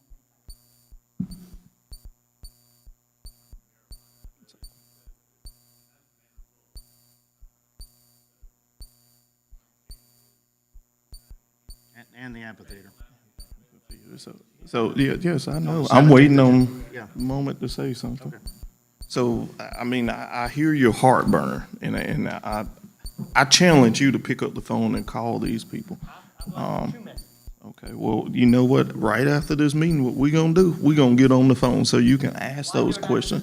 Look on the website. So, Look on the website. I see the website. Give me a moment to explain. Come. If you're gonna let me explain, I don't want you to. okay, thank you, not your Mr. Mayor. job. He don't want me to explain. Mr. Mayor, I'll update you on that. Please. So they have 2 events. The organizer this weekend, there's acts that are booked for here. They're updating their website. It's already pre-done the launch this weekend. They have hotel rooms that are already booked here. I want to say 26. When I contacted you yesterday about that, that's when they gave me that update. It's 26 rooms that's booked and they're still booking. So everything is going to be here. 17th of June. So, yep. So like I said, I know you didn't want me to update you, but, I just think it's the event coordinator's job to update us. well, The information doesn't fall in line with the application and the subsequent checklist. And I don't. I questioned her while she was here. I don't have a problem picking up the phone, calling people. I told you I left them 2 messages. And I said that we could call them. So this year, we set aside, well, we did not commit 25%, and that was $126,000. What, as I write this policy with Mr. Williamson, how much more would you all think is an appropriate amount to set aside? 150, it was 126, so that means we'd cut 24. Yeah. Okay. And it would still fund all these events, so you wouldn't have to take money from them at all still. So $150,000, I mean, I wouldn't cut these. so this assuming that we get the same 504, what's that math equal? 150,000? You can't. Go ahead. You can't add another $60,000 to this, or 55,000, because you've only got 95 remaining that's unspent. The 267 is derived from the 500,100 Yeah, minus the 504. other expenditures, and then the contingency or the balance is the 267,013. So you'd have to take basically 150,000, or whatever the difference is, 55,000 approximately, from the 267, and then that's gonna leave you a deficit of $55,000. Right, so that, okay, now that's what you would have to cut. Yeah, I wouldn't cut them this year though. No, I agree, but this policy will come out, so we won't have this. Do the confusion policy, next year. 150. 150. That's how much we will take off the top from this total amount of $504,000. That's a combination of H-tax, LAT, Well, SAT. instead of capping it at a fixed dollar amount, why don't we cap it at a fixed percentage? Well, that's what we Well, talked that's about. what I just. That's what he said that before. earlier. You want to cut by a percentage. That's the end result, is the Okay, so- percentage. No, it's not, because if that 500 grows to 550, then 600, then Right. 650, you're still only carving out 150. You need to cap it at we need to reserve 30%, 30%. 35%. That's 151. That's 150 this budget cycle. right. It could be more next year. That's correct. Or less. Hopefully I it guess, is. New restaurants, new businesses coming to town. yeah. Okay, so we'll propose that, 30% off the top. Now, that does not include, it won't include SAT, right? Because you got to spend. No. Okay. 30% of H-tax and LAT funding, which would Right. be 500 plus, what's the LAT available, Mr. Williamson? 123. No, there might be other things we have to spend before we get to the 123. Yeah, I see what you're saying. You're saying the 30% is of the total revenue? Local accommodations is 190, so if you take Yeah. 30% of the 190, 1938, 57, So that'd be 57 plus 150, that'd be $207,000 in this current cycle. Now we're starting to get some money, because you say that we've got this contingency fund. Well, the minute you spend it, now you're back down to zero, or a little more. And so you've got to take this 200,000 plus that you're saving and starting to replenish. Those are recurring funds. We're looking at spending one-time funds. Right. That's why you can't say that we're $400,000 plus this year in the budget. We're not. We had a one-time funding of $2 million. Strip that out. That's what you're operating with. All right, Yes. Mr. Williamson, you're gonna have to help me. You I and got said- 242 and change. Well, 242, is that the revenue over expenses next year? No, that's this current year. If you strip out ARP, which is a one-time funding, that way you can compare last year over this year. Mr. Mayor. Yeah, please.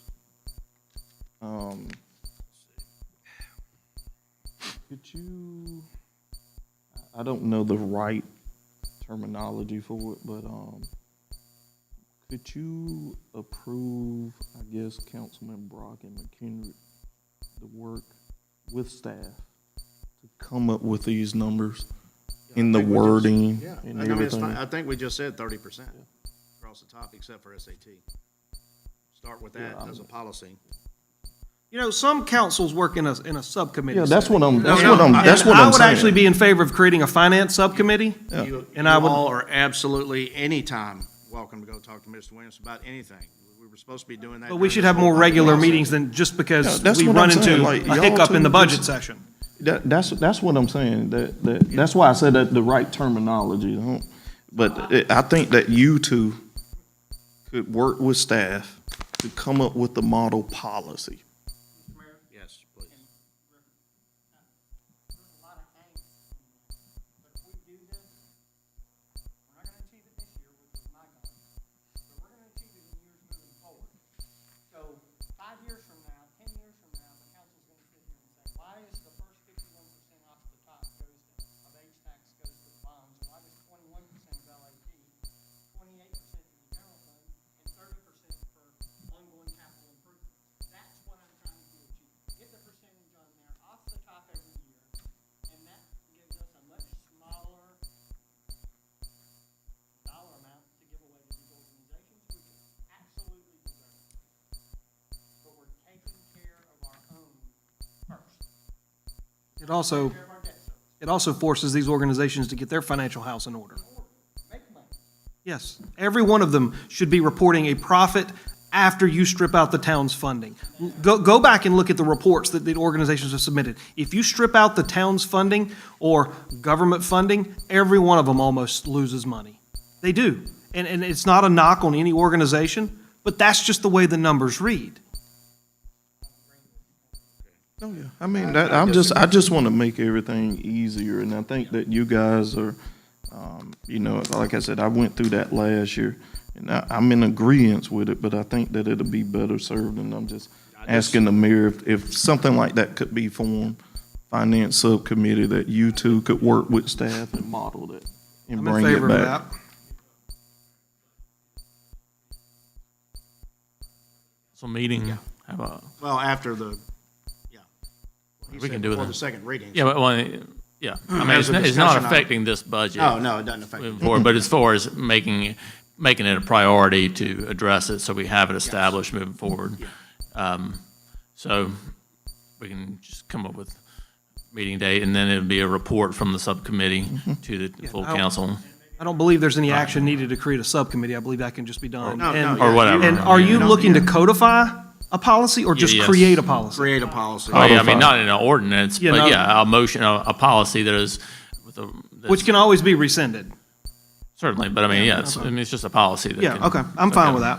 Which is the whole basis for my question of where did the 51, 21, 28 come from? Now, yeah, and I thought I'd address this, but, the attorney said he is working on lifting all those restrictions, and I gave him the green light, he said, all right, I'll get back to you on that, but the bank said, clearly the audits are great at Blythewood, there's not a problem, move forward with the proposal, so he just hadn't gotten back to me since, which was last week, so. Certainly. And now, yeah.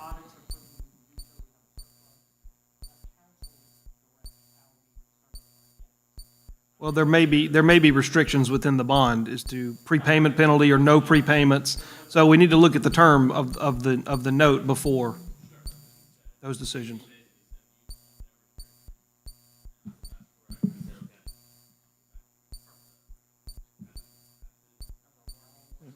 Yeah, well, I mean, we're talking the same language. Yeah, I think, and remember, we talked the same thing last year. My cap was 20% to set aside, and we didn't feel as a council to enact that. But right back here where we were. Mr. Williamson, get your calculator out, because I want to get this fixed here. Take the fiscal '23 projected revenues and put that in your calculator. 5,104,000. And then take out the ARP one-time funding, and then what's that number? So what I'm trying to, I want you to show me the total revenues projected for next year, take out the ARP one-time funding. And what's that number?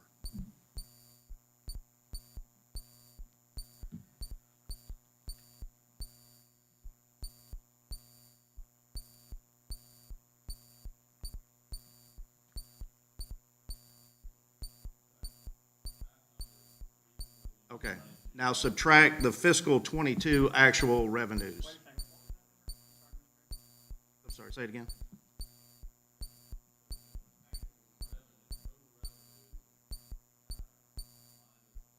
ARP, one time. So that's what revenue would be next year if we took away the ARP funding. Now subtract last year's total revenue. What is the delta? Because the number you're about to say is how much we will continue to surplus every year going forward. That's assuming that your expenses are the flat Right. year over year, and they're not. Okay, well, fine, but still look at the number. It's not going to be this much. But we've got revenue and expenses. You've got it projected expenses next year of 305,0019, which gives you a contingency of 205,487.77. You back out the 1812,854, gives you 242,023. That's your projected. Okay, what's that number again? Say it again? If you take the No, revenues I believe you. Just on what was page the final? 9, Okay. 242,023, if you strip out the ARP funding. Which again, it's a good position to be in. Yes. I don't think we're arguing that. Well, we're arguing set aside 30% of all our accommodations taxes to build a capital improvement fund, and you're going to be building it by, what did I say, 400,000? I'm corrected now. It's 200,000? 242 every year. No. Okay, yeah, you see my logic? I mean, correct me. Okay. Let me, Go ahead. I totally get your logic. Yeah. But here's the difference. We have 240, we'll have right at 243 Okay. surplus this year. That is unrestricted. So Right. in the financial world, an unrestricted fund means this council can do at will That's right. whatever they want to do with it. That's right. So what I'm trying to do, and I believe Mr. Brock is trying to do, is say, if you build a farmer's market, if we have sports fields, if we build a maintenance shed, if we're gonna acquire property, now you don't want to leave those funds in unrestricted funds. Right, absolutely right. For council to spend at will. You want them in pockets to take care of what you're doing. That's right. Absolutely right. So Agree. That's my only argument. I agree with that. We're- I our 100% agree with surplus that. is building. And now you're going to add to that probably, I'll guess here, 150,000 roughly that we're going to save next year, because this year we're saving 126 on all the accommodations. So If 150. we don't fund anything. That's it right. comes in after. So that'd be three. No, that Okay. includes those funds, Mr. It does Mayor. include those. It includes, so the 243. 242 is everything across the board. You can't add Okay. anything to it because it's already incorporated in the budget. Yep, it's bottom Okay, line budget. gotcha. That's right. So 243 would be your surplus. I said 400. I stand corrected. So 243 going forward. Again, great position to be in. Yes, It really is. And, you know, if we allocate a percentage of HTAX and local right. accommodations, then that number's gonna go down, but only because those funds have been shifted from unrestricted to capital projects or capital improvement Or park projects. fund. You can make several different counts. Okay, I think we're all saying the same thing. So, And then Mr. Moscati's $5 million wish list could be funded potentially in 5 years. right. Hopefully, it's not a $6 to $7 million wish list in 2 10 to 3, years, but 5 yeah. years. Yeah. Yeah, Okay, and I think, progress. there are three of us that are okay with this list. I don't want to put words in your mouth. fine with the list, Okay. as long as we're taking care of ourselves. Okay. And if we do this, we'll be doing it, and not postponing it again another. Okay. So, Mr. Mayor, you are giving permission for a subcommittee. Well, no, we don't need, you just need to go talk to Carol Williamson and give him your feedback, and he'll draft, that's what we pay him for, that's what he, Yeah. Okay. I do not, I have no, meet anytime, you can meet right after this meeting, I mean, we pretty much already know what we said, 30%. That's an easy policy. And then the application needs to be part of that for the, and then the, score sheet on how they'll be scored needs to be part of that, the blue sheet.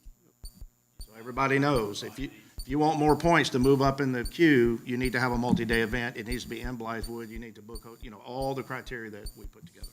So I think we're all tracking with that. Well, Sir? that creates a different set of issues, in my opinion, because you might see people, well, I'm gonna have a 2-day event so I can qualify for more funding. Right. That whole that's scoring what I'm system needs to trying be to reworked. Well, that is what we want. Yeah, That's- okay. No, we want them to be multi-day events. I don't know if that's the It's best not- thing. It's not that this is sinister trying plot. to avoid It's, we want them to be 2 to 3 days. We want them to be from Blythewood, not from Lexington. We want them to do the event here in the town and put people in the hotels and put them in, cater all meals, use our food trucks before. Anyway, that's what we spent hours and hours on that blue sheet. Please. Right along with that, you heard how passionate I am about the assets of the town. And when we have an event in the park, some of these things are as easy as, we have 40 food trucks in the park. If we set up through the town, that each one of those food trucks needs to pay the town $25, $50, $100 application fee for that event. Because here's what happens. We have 40 food trucks in the park. We're bringing 5,000 people in to watch fireworks, and we hope they're gonna stop and buy gas, and we hope they may eat a meal understand. outside the 40 food trucks. Because if they spend money at these 40 food trucks, and that's it, our A-tax, H-tax doesn't grow a bit. Grows net zero. That's right. So let's look at things that promote having 40 food trucks.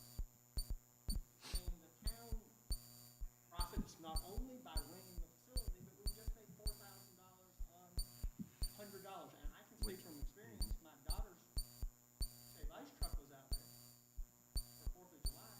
We gladly pay $100. I told Phil that multiple times. Ice and sugar water. And you do Make a note, Mr. $1,500 in one night. $100 is nothing for these people. So you're putting 5,000 people in front of them. Those are the kind of ways that we feel. Absolutely. Great idea. Versus giving them. Make a note. Councilman Go McKendry, ahead, can you please. check your mic and see if it's on? I'm getting reports from people watching saying your mic's not on.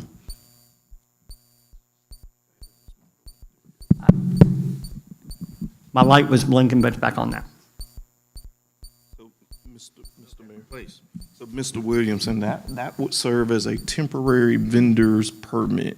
I'm just going back on kind of fire marshal days. So I'm sure there's some model policies from around us that would have those kind of already ready to go. And I think they serve temporary business license or, yeah, so, And we have our itinerant vendor policy. I just don't That's know. supposed to be followed, right? yes. And that's generally for on their own. Private property on their own. Right, and generally, I mean, every city and town does it differently, but a lot of them have a blanket, the event organizer pays a certain amount, and then the food trucks don't pay individually just because it's so difficult to track every single one. But if the event is the town, then we can just set the policy, but it does that. I mean, that is adding a fee. Yes. So it's So, that's a public hearing, and I mean we're changing the fees. so, Mr. Mayor, Yes, sir. so that would mean why we're updating the policy to show the percentages. And then the application fees, not fees, but the wording in the application, that needs to be somewhere in that general application. So that, not picking on Mr. Phil Fry, but so that when he has vendors lined up for the Rib Fest, you know, he can, that's part of the policy for the Rib Fest.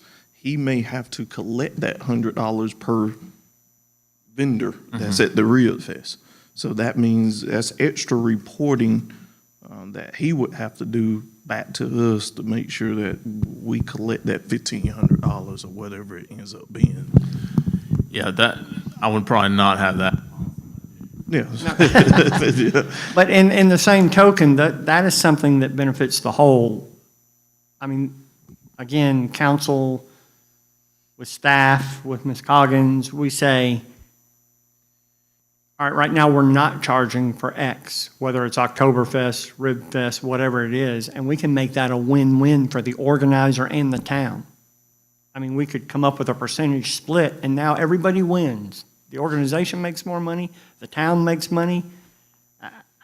Yeah, just creativity goes a long way on one-night events that these vendors are really, really doing well. Well, the only counter to that is you're operating under the assumption that the organizer's not charging these vendors anything to set up, and if we tack on an additional fee, then either that's gonna come out of the organizer's pocket, or it's gonna cost the establishments double the money to set up at various events. I don't think is really going on, is they're not paying hospitality tax. No, they're not. So I mean, to me, that is really, the key is that,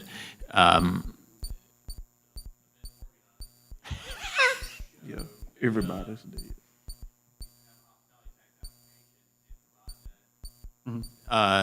for each vendor, so, and then we should be receiving the revenues from hospitality tax.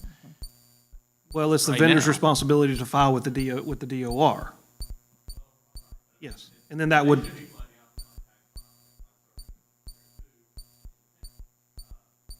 So, I mean, that's, I think, a better approach, but anyway, Yeah. Yep. we can talk about that. Now, when would that take effect? Would it take effect for all these organizations on 1 July and beyond? Well, I think like staff said, it would be a little hard for them to have that policy in place, and, So, I mean, you're good, but I don't know how We're good. talking next application season.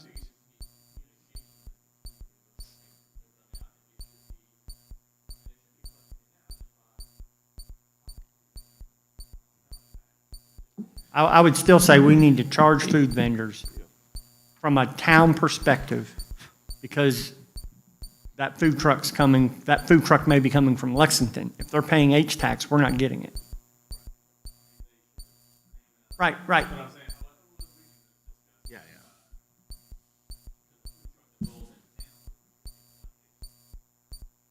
if they're domiciled in Lexington County, Rich, they still have to report sales in Richland County. That's the local option, and Yeah, no, You're supposed to have a DHEC permit and all the other, yeah. yes.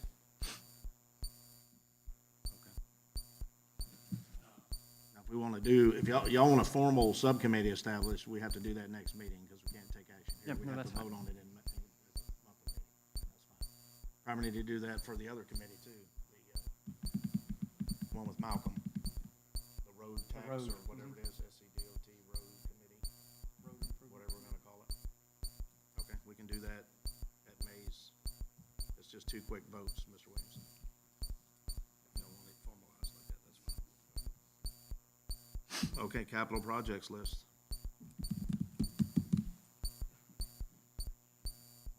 Mr. Mayor, before we jump into this one, just a marching orders here, because I believe the fact that we say ARP project list, to me, that says we're dealing with the $2 million ARP funds, which are really less. They're, because of how we've already spent some of those. So 1.8 something.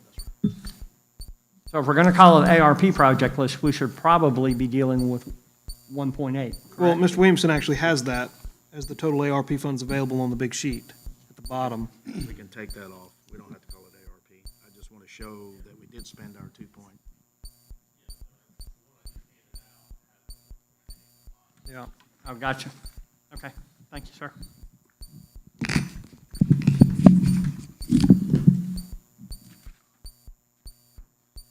Mr. Mayor, this has the potential to be a somewhat lengthy discussion. I make a motion for a 5-minute break. If council's in favor.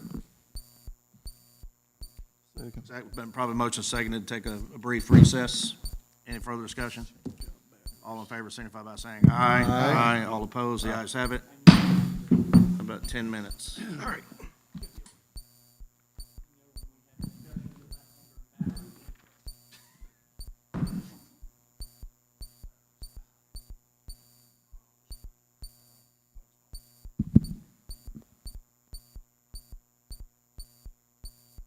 All goodness, all goodness.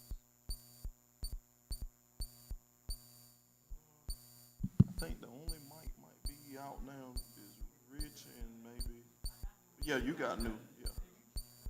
Yes, mine's is new. Yep. Charge it back.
Yeah.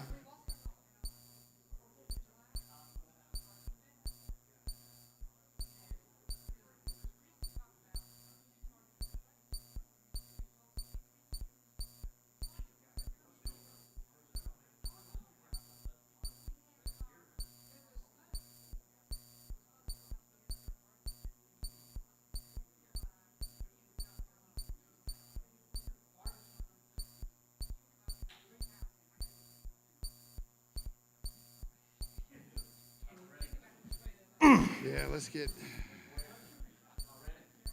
Yes, sir.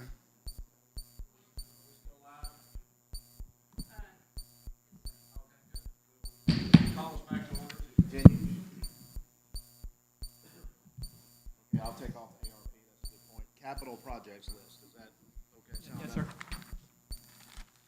And then all we have here is, and I discussed this last time, this is just the revenue loss and park improvements and employee bonus retention and new hires to make our employees whole. We'll talk about these individually. Then the farmer's market was at the top, the safety of I-77 crosswalk, popular combat veterans memorial in conjunction with the Blythewood Historic Society. Land purchase somewhere. No. Land purchase somewhere, and just be advised as a council, we cannot talk about that in depth unless you're in executive session, so just a placeholder for that. Sports field improvements, we talked about leveling this current field off, putting 2 large multi-purpose fields there. Mr. Williamson has a need for a maintenance shed, so we got together and discussed a latrine facility or bathroom facility similar to the one they have in Blythewood Baseball Park, just a concrete type, male and female, and in the back, possible office, and then a shed to the back of that, or some cover to park a tractor under. That's what we're talking about there. We've talked for years about a security service of some type. I'll tell you how it came to that total when we get to it. The potential with the lobbyists, just talking with other mayors in the central South Carolina region, to do a lot of the good work like Councilman Griffin does, and the letters I write and phone calls we make all the time to try to get more support for our community, legislative support, and state funds. Lobbyists do that for a living. The Bethel Hanbury Gym, trying to save that gymnasium. More on that later. Big Red Barn Retreat, which we had a presentation today. The Christian Assistance Bridge, Macedonia Food Bank, Camp Discovery, and then a small business incentive, which we will talk about. Mr. Williamson, did you want to tee this up at all? Just More need than to, what I just said. you want to categorize them as far as what you talk about first? Yeah, no, we'll just start at the top. I mean, if that's okay with the council. Yeah, let's And go then down we're the going to get list. to them all. So the manner, go ahead, Mr. Williamson. Okay, so the manner revenue loss and park improvements is really capital, setting money aside for the manor for future expenditures, like an HVAC system and this audiovisual system and the roof. They're all original to it, and just this is an opportunity to set some money aside that's dedicated to that as before we expend all our extra revenue, that the manor has something in reserve because it's not generating enough to cover all that on its own. So that was the intent behind that. And a restricted account like Councilmember Kenrick's talked about. It's not unrestricted. Correct. So It'll be a line item. So that what, so if, yeah, for everything that council wants in this, I've got to show it in the budget. So a portion of it would go into the manor capital improvement, and then for park improvements, say for the amphitheater, or if other things that were part of the park, or lights or anything that's going on, that would be part of the general fund, capital improvement fund. So that's where you're going to see it when you approve the budget.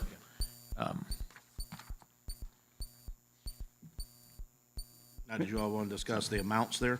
Yep. Now, Okay, is go that what ahead. we're gonna do? Is that what we're gonna Yeah, try to do, is I'd- come up with a consensus amount tonight? I'd like to, if that's. Yes. I'm If you agreeable wanted with part of that. this budget, yeah. Yes, I'm agreeable with that. Mr. Mayor, Please. a quick question. That explanation by Mr. Williamson fills in a lot of the blanks for me. I would just ask that you give council the opportunity to work with manor staff, and I would remove revenue loss because the manor is part of the general fund for now, and I will probably make a recommendation next budget cycle to take the manor back out of the general fund, but that's a conversation for another time. Give us a year. But I would prefer to move that money and just take revenue loss out of the description. Yeah, I think that was kind of a relic from Yeah. when I was originally doing. That was one of the categories for ARP, and that was where all our revenue loss was. So what do we call that? So I Just got, manor Manor and CIP? yeah, I correct. got Manor Part CIP restricted on my Right. home sheet, not this one. I got a, Oh, gotcha. yes. Because I sent it in with those notes, and I know we didn't have a lot of space. All right, what'd you call it? Manor/Park CIP restricted. Question. First of all, Mr. Williamson, is the Manor CIP fund, does that include park improvements, or is that a separate account? Okay, so, Yeah. so we got two different So, accounts. Right, that's All right. right, So, so that's the first thing that council has to understand, is that we're looking at putting anywhere from $100 to $250 spread across two accounts. So are you going to do it, straight line, 125, 125? Are you going to do 175, 75? Are you going to do what? So we'll have to determine that based on probably a need-based approach. Number two, one thing that council needs to understand is that $18,700 is transferred to the Manor CIP from H-Tax. That's on line 23, 9200, 891. Mr. Williamson, is there any H-Tax or local accommodations that's transferred to the park improvement account? no. Okay. And my last question is, what are the current balances of those two accounts? Can you pull that up real quick, or do you have that in front of you? It was on that. Manor balance, Manor capital improvement balance is roughly 45,000, and the general fund capital improvement is 123,000.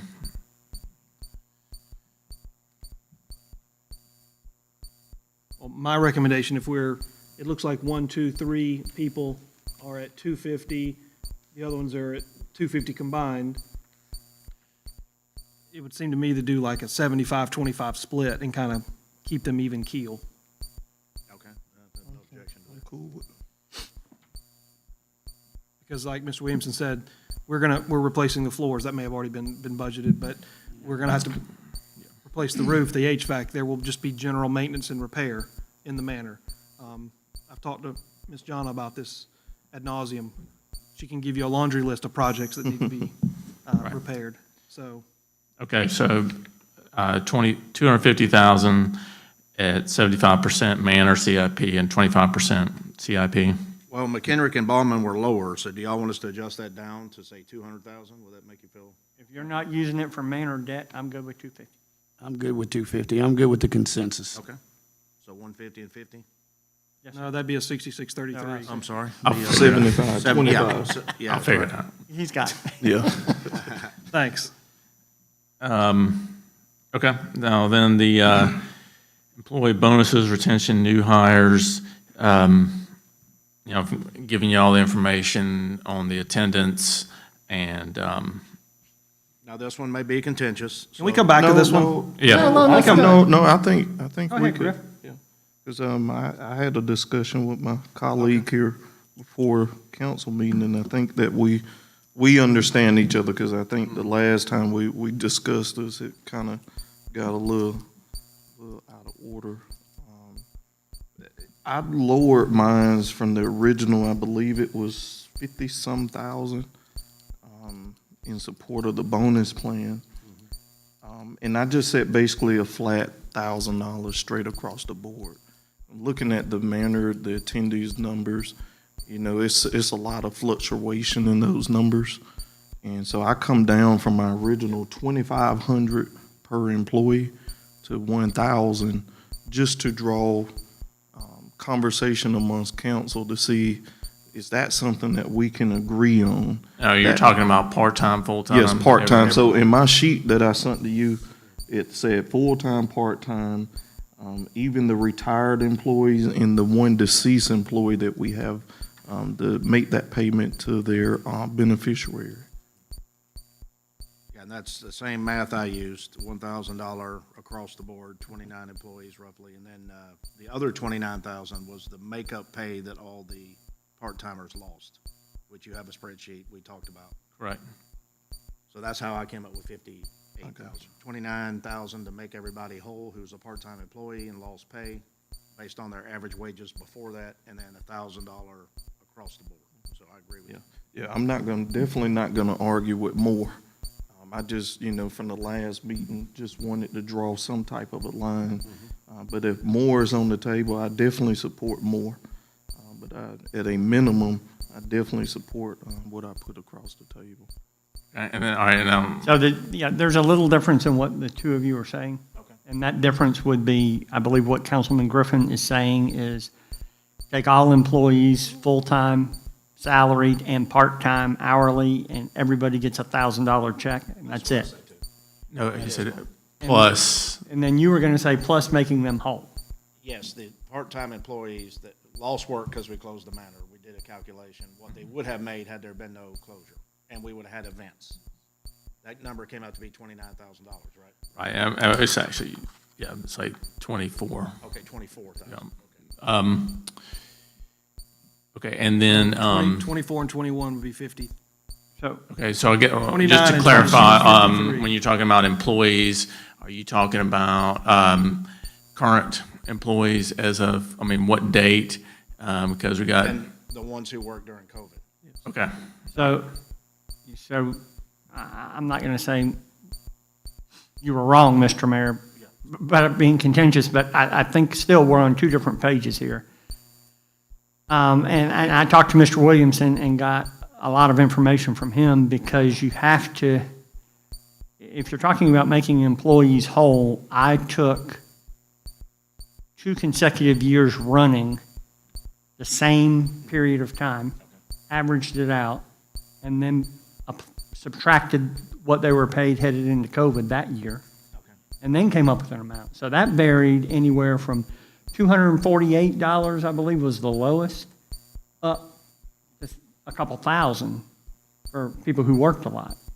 So Right, that's right. Now, that number, I was told by Mr. Williamson, add them all up, is $24,000. So Is that right? Is that about what you? that is, yep. Okay. So my proposal would be to take that $24,000, make all the hourlies whole, and give we have 9 full-time, yes. and give the 9 full-time Mr. Griffin's $1,000 that he's proposed, and there's your total for me. Okay, we differ Okay. because I say $1,000 per every employee. Right, I'm saying $1,000 for full-times who didn't miss a paycheck, Okay. making everybody else whole, and move on. I'll walk with that. Okay, and again, my If question the is, rest of them- when you say non-full-time, there's been different employees, are you talking, just, so it could be, the non-employees that were employed in March 2021, okay. Or, that's, Mr. Mayor, I would defer to staff, Yes. because I mean, 'cause, you know the will of what we're trying to do. okay, that's what I would- because it may, because we had changes during that time, and, right, okay. There was. Okay, so there's gonna be some fluctuation in there, okay. Well, I'll keep y'all informed on how that actually. You're asking possibly about a prorated amount too, like if someone worked 6 months and then, right? Is that what you're getting? Well, yeah, or exactly, or what's the date? Give me like a sync, on this date, we can go back and say, okay, the employees that were working on this Well, date. Okay. That's one way of doing When it. did we direct the matter to close? Whatever Right, date that exactly, was. March And 20. What day did we Yep. open back for business? And you Right, got that. 21, March 21, so that year, but there were some changes in There there. was some fluctuation. But I'll figure that Yeah, out. But prorated. But it will, okay. I would say that, let staff figure that out. That dollar amount cannot exceed $33,000. Not to exceed four. That's simply what I would say, because no one knows better than HR who was here during that period of time, who wasn't, who left. Right. Simple payroll. Well, it's gonna be Go more back than to payroll. 33,000 then, I would think. So the difference is, I'm saying my recommendation is $1,000 for every employee, Right, even the ones you just made whole, right. because they worked harder than everybody. They came here, they interfaced with crowds outside. during that time period. So that's, now we can debate that. So that's your cap at 58. 50, That's well, what my whatever, number was in the 24 beginning. plus 29, because there were 29 employees, but there are going to be a couple of differences there. So that's my recommendation. 24 and 29 is 53. 53. Yeah, that was about my numbers. I'm of the opinion that the first priority is to make the individuals who did not receive Yes. a paycheck whole. That's your first step. Yep. Because all our full-time employees received a paycheck every 2 weeks, just like I did. Right now. Then, if you initiate a cap in the amount of monies that you're willing to expend, then you spread that out amongst all the employees. That And- way, you're and- starting at the same place. Okay. All right, now, all employees didn't do the same things, and some were here every single day and some were not. So, but what you're saying is Well, are you a talking flat about- fee. Are you talking about, the ones you're saying are here and the ones that are those hourly or those full-time staff? Full-time staff. Like, okay, I can't ask who, but how many? Public what Public number- Works, I mean, they were here every single day.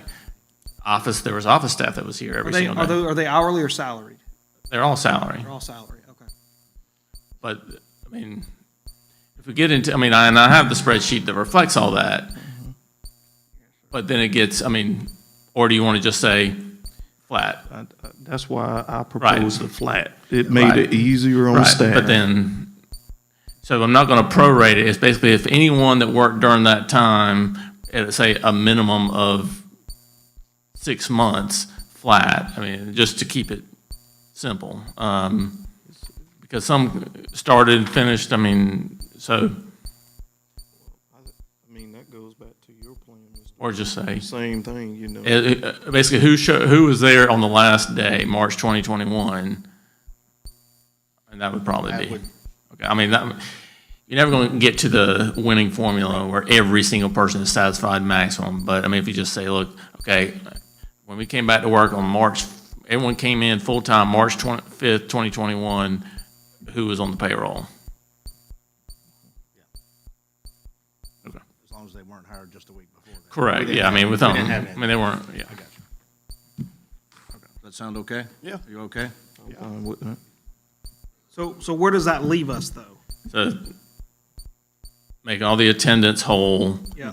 plus $1,000. $1,000 for the full-time on a certain date, and then the attendants are not part of the $1,000. They're part of got made whole. Is that? I believe the mayor's No, recommending. no. I know, that's what I'm Everybody's okay, getting so that. you want $1,000 for everyone Everybody's then? getting Okay, that. all right, that's, Yeah. okay. So the attendees they get made whole plus Plus 1,000, okay. Yeah. All right, so that's gonna be, I mean, let's just say 55, you said 58, let's just leave it at 50, no greater than 58,000, and I'll figure out, I mean, I think that would all fall into I that. think that's Okay. fair. And the rationale behind that, we did not provide the part-time work. We sent them home. Right, So they would have worked if we would have had work to give them. correct. So that's why the $1,000 is equitable across, in my Okay. opinion. All right. Okay. Farmers Market, it's just a big project, and so we talked about setting aside, a contribution for that, and several councilmen said 800,000. Just not knowing where the funds are going to come from. That's a scary project, in my opinion. My zero doesn't mean I don't support it, it just means I don't prioritize it right now. I think it's a terrible time to look into a major construction project. I think that we need to look at possible other revenue, recurring sources. I think that will, I mean, we will absolutely be looking into other sources, but I'm talking about like, as far as like, if we're gonna allocate 30% or 20% or whatever to these CIP funds, then that's where we should start drawing that from. Because if you take $800,000 right now and you allocate it, that's only gonna leave us about 700,000 left, and then we haven't even touched on 90% of the list. Well, You you're not, shoot up 70% of your money in 3 projects. But keep in mind, Councilman Brock, the mayor removed ARP funds from this project list. This is ARP fund, this is unrestricted funds. that's correct. Yeah, Okay, then we need to know how much money we're dealing with. We're 1.8 plus what's in the general fund, we're gonna tack another 3 million onto it? No, 1.1 million.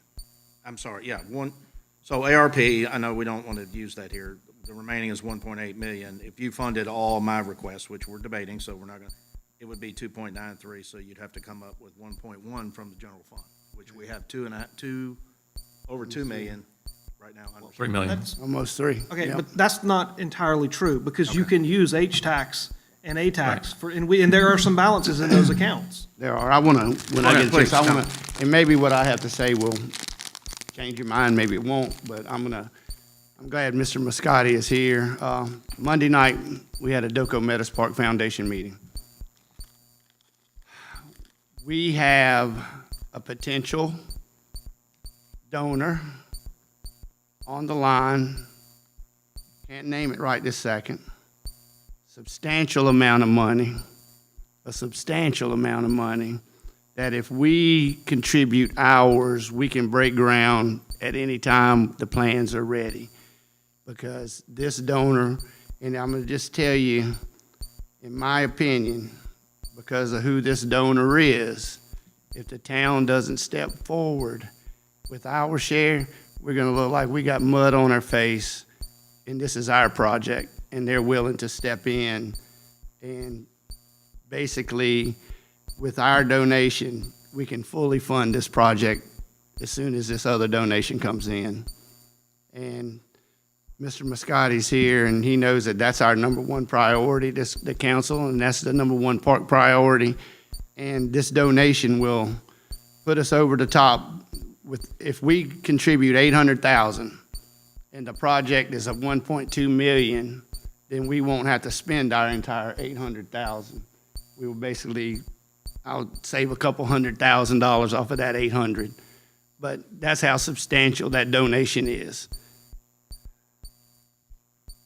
I know how much you're saying then. So not to exceed 800,000. Not to exceed 800,000, that's correct. And I think we could save money on that 800,000. As Mr. Moscati, if you want to come up, Paul, Please, I want to sir. invite you up, because when we bid this out and do it, it may come way under what we're talking about. So we could save a substantial amount. But in my humble opinion, because this donor is willing to step forward, if we do not do our share, the town of Blythewood is going to look like it's got mud on its face. Sir.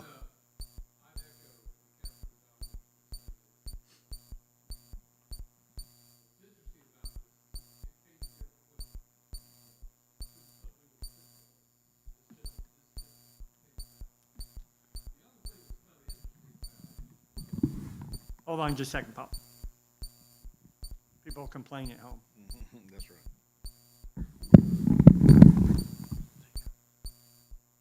right. We've been working on trying to bring the farmer's market online. We've been trying to get it to that finish line. And we're still talking to people, but here recently, an entity stepped forward in a big way. Check's not in the bank, don't get me wrong, but it's as sure as I feel y'all are dealing.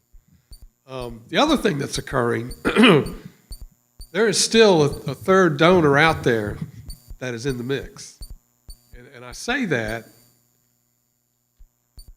because there may be a way to win-win this thing. It may be a way to build the farmers market, the town participate. Maybe we figure out a way to make it a little bit more equitable, and the town is able to back off of that 800,000, but still be a major player in it, along with this other entity that's on the line. So I haven't been this certain about the farmers market getting built as I am right now. It's going to happen, and I'm tickled to death about it. I think it's a major project for the town. I think it's going to do wonders for the park. I'm not going to say it's going to take Blythewood to another level. I don't want to be over dramatic, but it's going to put this park on another level. There's nobody around here that's got anything like that. You got to go, as far as I know, you got to go all the way to Mount Pleasant to see something like this. So I'm excited about it, and I want the town to be a part of it as well.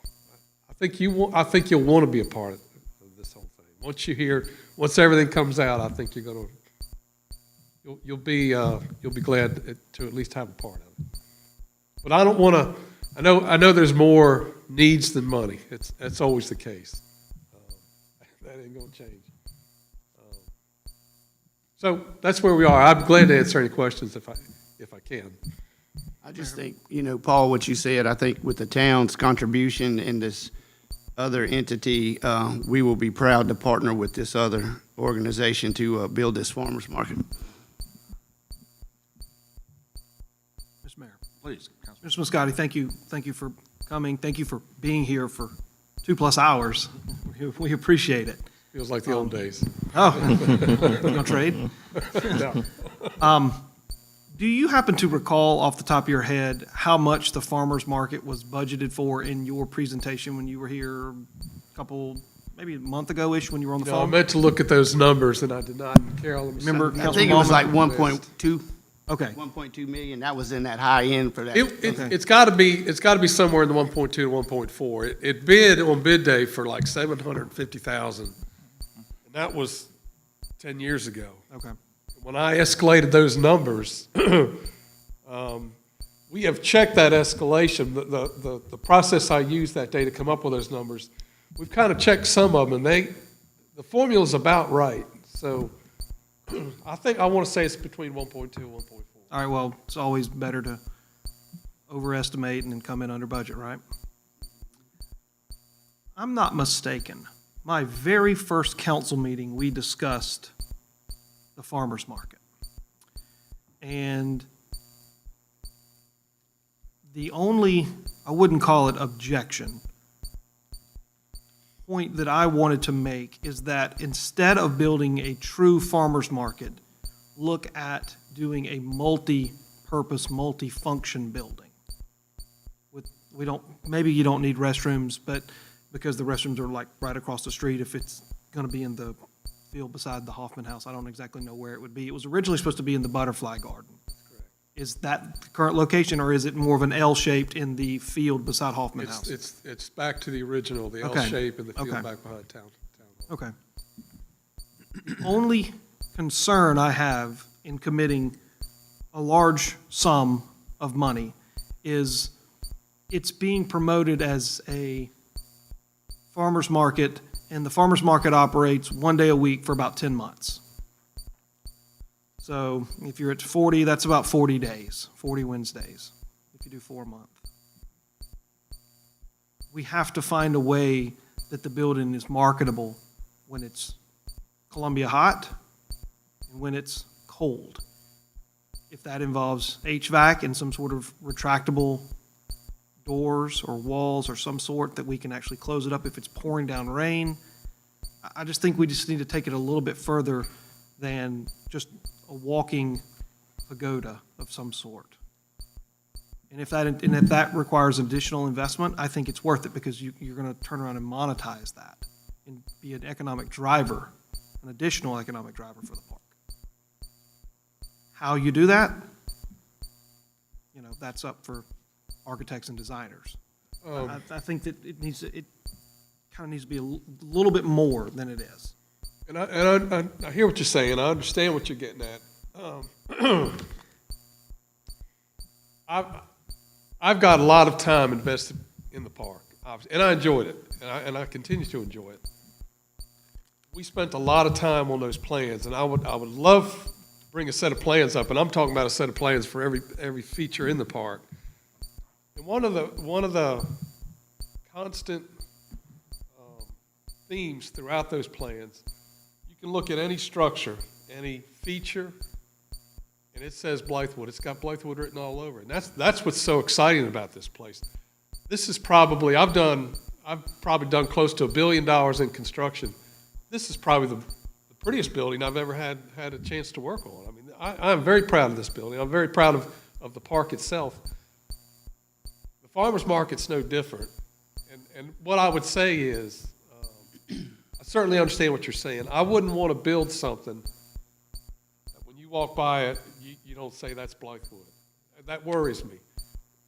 This building, I hear compliments about this building all the time, and I don't take them myself, but it's great to hear people say That's Blythewood. That's got Blythewood written all over it.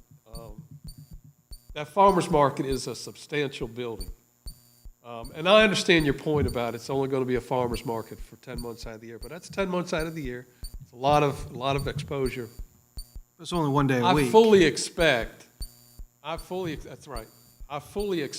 farmer's market's going to get used a lot more than, I think it's going to be used more as a open air pavilion and what you can do in a structure like that than it's going to be as a farmer's market. I think people are clamoring. I think people really would like to see something like that. They would like to see these picnic shelters. I think they're going to be a hit. When we get around to building those, they're going to be a hit. There's a demand for that kind of thing. If we go down, sit down, and look a little bit more about how to program that space beyond the farmer's market, I think there's a lot more we can do with that courtyard behind it, with the whole structure being up, with the structure being what it is going to attract attention. I'd be careful what we add to the building. I'm not saying we can't, but it would be hard to do. But I'm willing to sit down and look at that kind of thing. You know, I think everything deserves a chance. I would just end this by saying the look of what these buildings are and the structures in this place is as important as anything, I think. I mean, this is a part of Blythewood that people can ride by and say, boy, that's it. That's it. And when I drive by this place, it's got it written all over it. Unlike any other place around here. That's just my opinion. Well, I appreciate your opinion. It's very well respected. Councilman Griffin. So, thank you, sir, for joining us tonight in almost 3 hours. So my understanding about the farmer's market building is it's meant to be open air, environmental friendly. You know, we're one with nature. We can see the trees, we can smell the fresh air, and we will get dual use out of that pavilion building year round. I think that the park can monetize it as extra space for birthday parties, any little activity possible. I see us having signs up saying to call this number, type deal, so that, we can monetize the structure year round. I would ask about the donor. I don't need to know who it is. I know it's not time for that, but the donor is looking at it as an open space. That's how it was marketed to them. Yes. Going back, making any changes, do you think that would slow up or kind of throw some red flags at the donor? I don't think so. I don't get that impression. Okay. I think I'm reading them right. Okay. But So- at the same time, they've remarked, that sure is a pretty building. And not many people say that, but not many people feel that way about buildings. So if we change something, it's we got some safety room, some safe way I think, with the donor. I think there's a little room to move Okay. if we determine that's what we want to do. I think that too. And I like what Councilman Brock said about the multi-use. I think it would be wise to ask the donor about the multi-use piece of it, just to kind of, Sure. we're all players at the table, and if we're looking at monetizing, that'll give us an idea of the donor and what they see in the use of that building too. Sure. Go ahead, too. I think we're kind of focusing in on the word farmer's market, whereas more of a town pavilion, as you said. Because, I envision it, you may have 1 or 2 days. A lot of these folks now are doing market gardening around here, and they're getting more and more vendors into the farmer's market. So we need to talk to Ms. Barno, maybe 2 days for farmer's market, another day for arts and craft vendors to come in, another day for small music concerts out here, another day for like a wine fest, another day, for, like you said, family use, reunions, birthdays. I see it as, like you said, year-round use. I don't just think farmer's market 1 day a week. No, I agree. Think about monetizing it and watching it grow. So. I think people are going to get excited about this. Mr. Mayor, Sir. thank you for being here. I really appreciate you being here, and I appreciate the work the foundation does.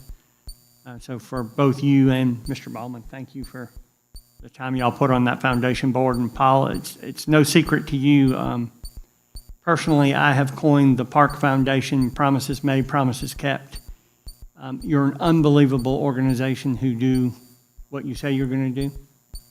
One of the things you and I talked about before, and this may be the catalyst to do it, is to keep that fundraising arm in front of you. Don't let it slip behind you, because if corporations aren't giving to you, they're going to give to somebody else.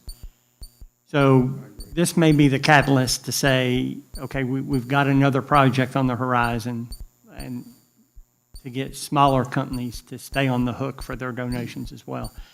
I fully trust and have a lot of confidence in the foundation board and the decisions you make and recommendations you make. They're going to be backed up by good reason. If we discussed it tonight and we set aside X amount of dollars in a matching fund account, which could be from more than one donor. Not saying that would have to be matched by one donor. So if we put $700,000 aside and told the Park Foundation, we're in it with you, we're swimming with you.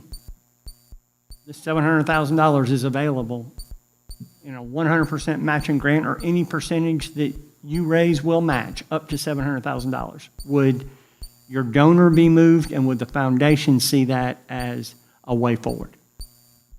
I think so. I mean, that's in my book, that's still a win-win. I think the donor would say, glad to work with you, looking forward to it. I think it allows the town to certainly be a part of it in a big way. That's $700,000 is no little piece of change. And I think, we haven't even talked about, I've not talked to Carol about how this would come about, how it would be procured, because we still got a donor out there that wants to talk about that. But I think that's a great idea.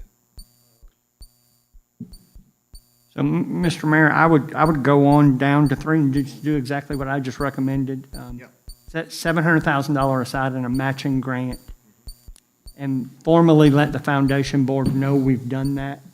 And it does not, I want to be sure council understanding what I'm saying. If a donor comes and says, here's $50,000, the foundation can request $50,000 out of this fund, up to $700,000. That would be my recommendation. Let me also, I want to make sure I touch on a comment that you made. I came on the foundation, I want to say like late 2016, something like that. And there were others there ahead of me that did all the heavy lifting. We've been kind of cruising here lately ever since we finished up with the amphitheater. This has certainly added a little pep in the step, everything that's happened with this. But Jim McLean and Buddy Price and Ken Baldwin and all those folks, it left some big shoes to fill, and we're excited about it. The other thing I'd like to tell everybody, for the longest time, the bylaws required 9 members on the board of directors. For the longest time, we couldn't put those kind of numbers out there. It's just hard. So we changed it from 7 to 9, and I want to tell you that in the past, past 3 or 4 months, our membership has not only grown, it's now maxed out at 9. And they're all jacked about this. They're excited. So your caution about keep the fundraising arm out there, they're excited. This came about, this donor came about from one of the members going out and having a conversation with somebody, a new member of all people. So I think we're heading down that. That's fantastic. So we're excited about it. And, Paul, I just want to add one thing to Councilman McKendrick. Councilman, your proposal is absolutely spot on, but this one donor we're talking about is a set amount right now, and it's substantial. I think we kind of beat around the bush, but it's not quite 700, but it's right on the doorstep. So if your substantial donor comes through and we leave wiggle room in that account, that again, goes to what we're talking about. Looking ahead and not pausing. So let's, for argument's sake, your donor comes forward with $500,000. We'll match it out of this account with $500,000. You still have $200,000 worth of free money that we can go get donors for, and the town will still match that 200. So it gives you wiggle room to still promote growth within the park. Yeah, nice. I think that'll work. We can make that work. Well, thank you again. Thank you so much. Thank you. You're welcome. Thank you. Just, Mr. Moscotti, before you leave, just want to clarify one thing. I'm not advocating that you or the Doco Manor or Doco Park Foundation redesign the building. Just looking to increase its functionality. Well, I agree. Yeah. That way, if it's 13 degrees outside, you can use it. If it's raining like it was today when we showed up, you can use it. You don't, who was it? Was it Councilman Griffin said we want to be one with nature? Yeah, sometimes nature doesn't want to be one with us. So we have to be a little proactive, I believe, in positioning ourselves that if we're going to make a substantial economic investment into the park, and I would say 700, 800 plus whatever the matching funds are, is a very large economic investment in our park. We got to make it, we get one chance to do it right. And if we can't get the functionality we want initially, let's leave ourselves a little bit of room that we can go back and add it later. I think one of the things I would do, and I had it on my mind when you were talking, is, and I remember those conversations when it was back over here by the butterfly garden. Yes, sir. What I would do, and I rely on Ralph Walton a lot. Ralph's the one that did all the drawings, all the architectural drawings, and that's where this look came from. What I think I would like to talk to him about is have a conversation, say, Ralph, if we wanted to enclose that with, I think at one time we talked about, for lack of a better word, glass garage doors. Or some overhead rolling doors or doors. some such. They can disappear when they're not being used. I would like to get his input on how we can make that disappear when they're up, when it's a farmer's market, and be functional when they're down, and it's another structure. Well, if you've got good weather 5 out of 7 days, you don't want to lose those 2 days of opportunity. I agree.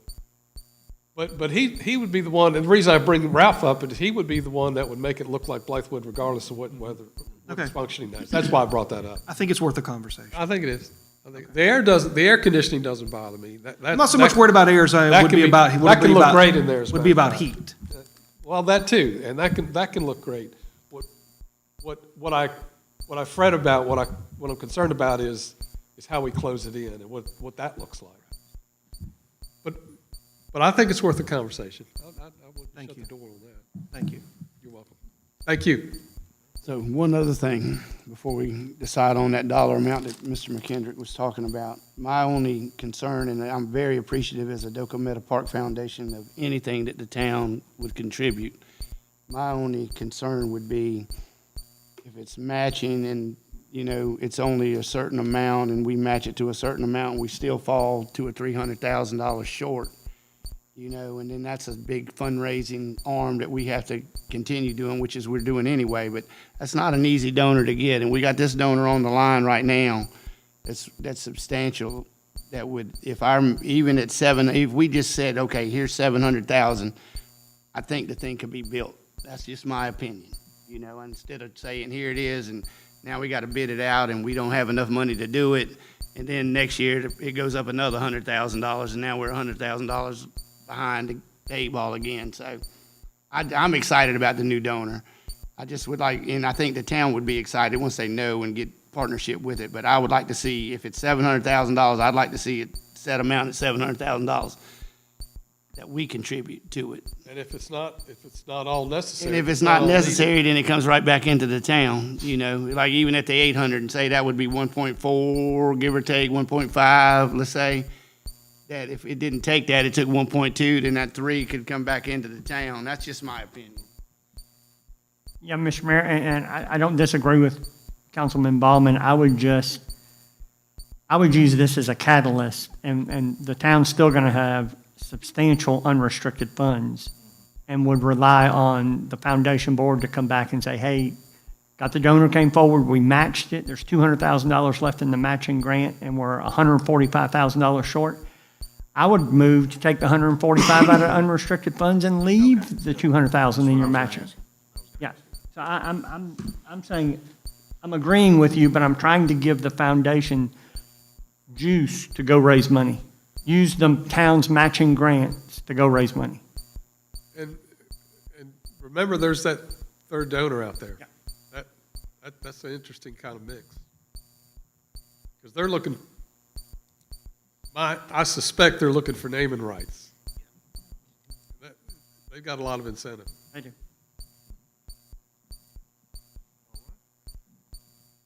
I appreciate it. Thank you. Thank you, sir, for being here.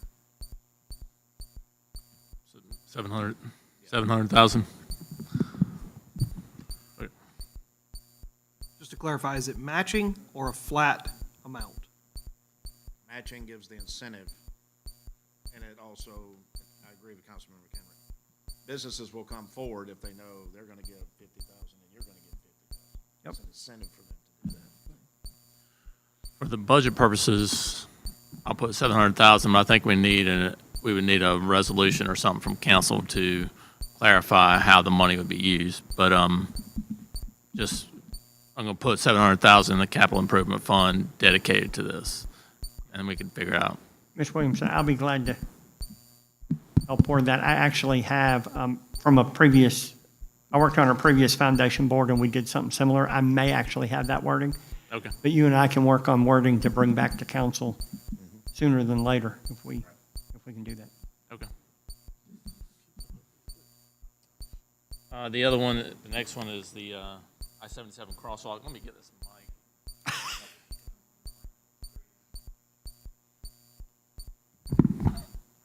While you're walking back, Mr. Williamson, I'll You can just start buying. ask my question. Have you gotten any feedback from DOT regarding the potential grants? No? Okay. Other than I'll have the application next week, every week since like February. That's about all I've gotten. But you're anticipating matching grant 45? I am. Okay. No, I think it was 80% of the project. Yeah, actually, I'm anticipating the total amount, they will pay 80% up to 180,000, I believe. So The that's, estimate was 2.25, was it not? for that the- was my, if 180 was the 80%, then I just put it in there total. So it should be substantially less than 45, but that's the maximum. Combat Veterans Memorial. Just a quick question on the crosswalk, if I may, Mr. Mayor. Please. Councilman Ballman, did you have information asking for 50 or are you good with 45? Oh, I'm good with what y'all, with Okay, the okay, consensus. I just want to make sure. Just to touch on the crosswalk, I think that's something that we have to kind of come back to, just Yeah, because we need to 'cause see we don't how have the enough DOT information, shakes out. but, Because if it's $225,000, I'm not in favor of that. So, Yeah, absolutely. Oop. I mean, I'm not proposing a budget. I mean, if it's the town paying that much, but I don't think so. Okay. Combat Veterans Memorial. I don't This know. is just a huge Yeah. guess. Right. And the Historical Society's already started raising money for this, so that could be matching. Correct. Yeah, I think I don't know. I think what they're going to do, they're wanting a rendering of it, and then use that as a fundraising tool. They have a rendering already. They don't yet. Now they do. I've seen it. Well, they're redoing it. Oh. We just met with the architect on Monday. Gotcha. Um, Perfect. So as a placeholder, 40,000 or 50,000 or? if you're recommending matching funds, if the town's going to go up to 40, then you're anticipating an $80,000 expenditure? That can't possibly be right. Well, let's look at this. And number two, the idea behind a combat, or what does it say? Combat Veterans Memorial is to honor our soldiers, our fallen and current soldiers, and, why, if we're looking to do something like this in the park, which is, maybe it attracts tourism, maybe it doesn't, I don't know, either way, why would we be willing to give $20,000 to the Gateway Army Centennial Park for essentially the same thing we're looking to fund in our park? I would much rather give them a nominal amount and then take the difference and do the combat veteran memorial in our park. This one is specific to Blythewood residents. It'll have their names on the memorial.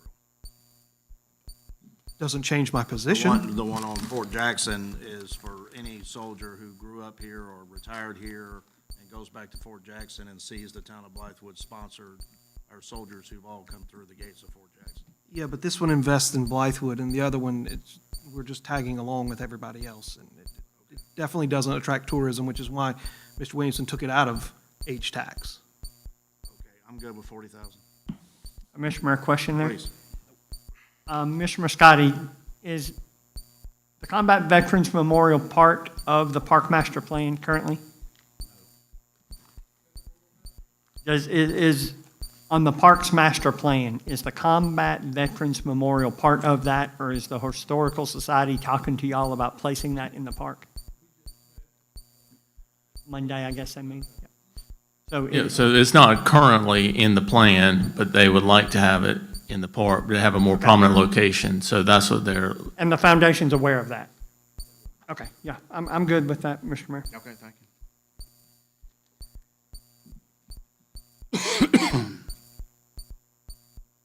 land purchase. You know, a wide range of figures there. Right. Mr. Mayor. Please.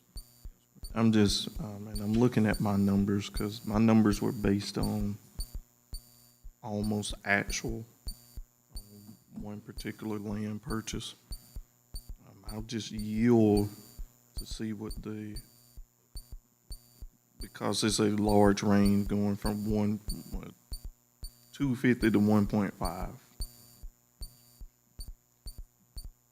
It would seem prudent that this is not something that we should probably be discussing right now. No, I mean, it's We fine. should just punt, we should punt this one to another time. But as a placeholder, what do we want to put? Well, We can add to it later, once we decide. I mean, we could burn through $2 million and buy a piece of land right now. It's, the sky's the limit really as to how much we want to spend. So it would make more sense to identify a piece before we try to just start, unless you want to start setting money aside for like land purchase restricted funds. I think you're Well, that's what essentially, I mean, we're going to put it in the budget with a certain amount, just allocate, I mean, Can just, we hold off until our meeting and do executive session and talk about this? Yeah, Mr. Mayor, I totally concur with that because you don't want to telescope what the town's willing to pay for land around your park. right. Okay, Okay, so we'll come back to that. And, session at the May meeting. I agree with.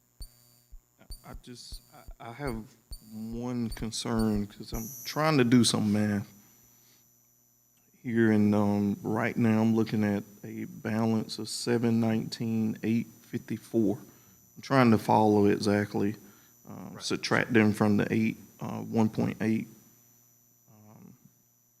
So if we did decide to do anything, we're pulling from reserves. That's correct. Okay. That's my going in position. Okay. Yes, I absolutely. just want to make sure. So technically, we don't even need this on this list.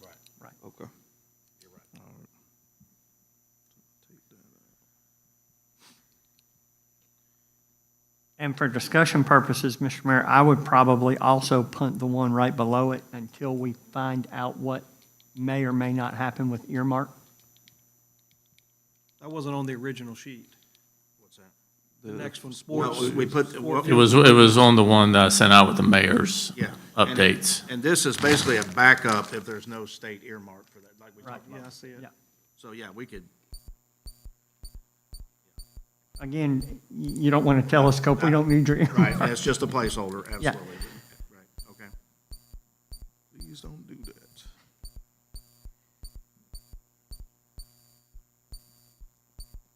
The maintenance building, just give my perspective on that. As the town staff is going to grow, and we've talked about several things that would cause the town staff to grow. Currently, the Public Works kind of occupies a pretty sizable room in Hoffman House. And if we could get that to where the Public Works staff has a building that's essentially their office, and and then free that up for additional use in the Hoffman House. That's one kind of step towards, as we're continue to expand, just going ahead and making that initial move to work on a maintenance building that they are fully operating out of. That's my intent on putting that on this list. Mr. Mayor. Yes, please. Just in the previous two that we just kind of part of reading the notes here, and we part that because we're gonna get into that land purchase Yeah, conversation absolutely. again Yeah, that's not a problem. with executive session.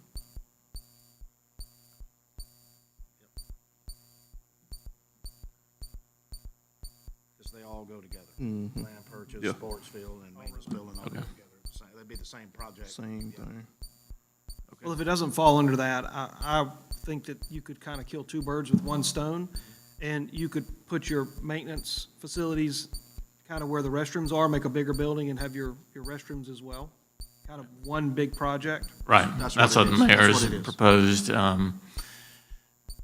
That's just says exactly- maintenance building. It's a large building with 2 bathrooms in it and an office space, and then the shed in the back to park, or garage, for lack of a better term, to put a tractor in. But then I'm looking in the notes too, there's also the discussion about property Yeah, I know, purchase. I know. Yeah, just in That's why I case was- we still wanna discuss that property.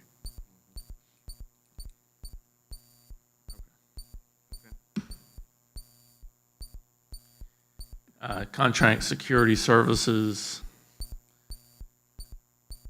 And this was, we came up with 50,000.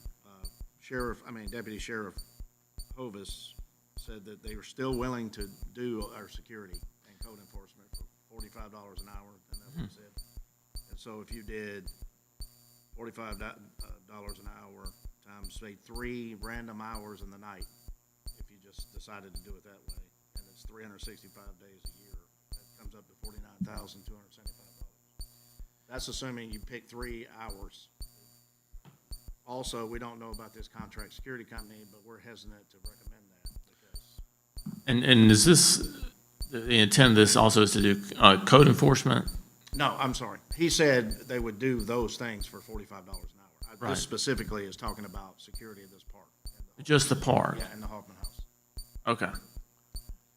He'll do what you want for. Right, I just want to know as far as, because there is another, I think we could easily set up a code enforcement contract with the county. They're willing to do that, That's not but here. that's not what this No, is. This That is for security. for the park? So, Mr. Mayor. Yes, please. So this is going back to the original conversation I brought up when I first come on council, of a park ranger.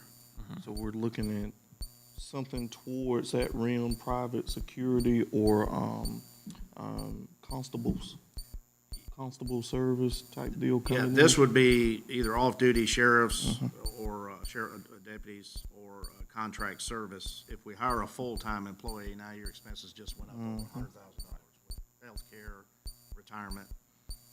So I'm just, and I thought about this for a little bit.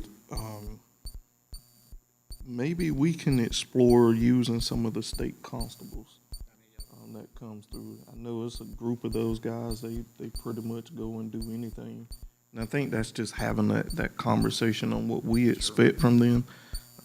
The reason I put my amount in here, because if we were gonna contract, and I know we pay for one in my neighborhood, and it's like, I wanna say 120 a year. Is that or something. still Wade that does Yes, that? mm-hmm. I wanna say it's around 120 a year. And now they, But how big a service is that? Is that? well, 2 they can, days? Is that 24 no, hours a it's day? just one But it's gate for 24 24 hours a day, but they also added in a roving feature to it. So they do have someone riding through now at night. They do some enforcement as far as parking, so they'll put little citations on vehicles, and they have just started towing vehicles too. So that's a interesting concept, but so that's why I put that. If we were looking at some type of actual contract service, it's going to well exceed the recommended Yeah, I think proposed the word- 50.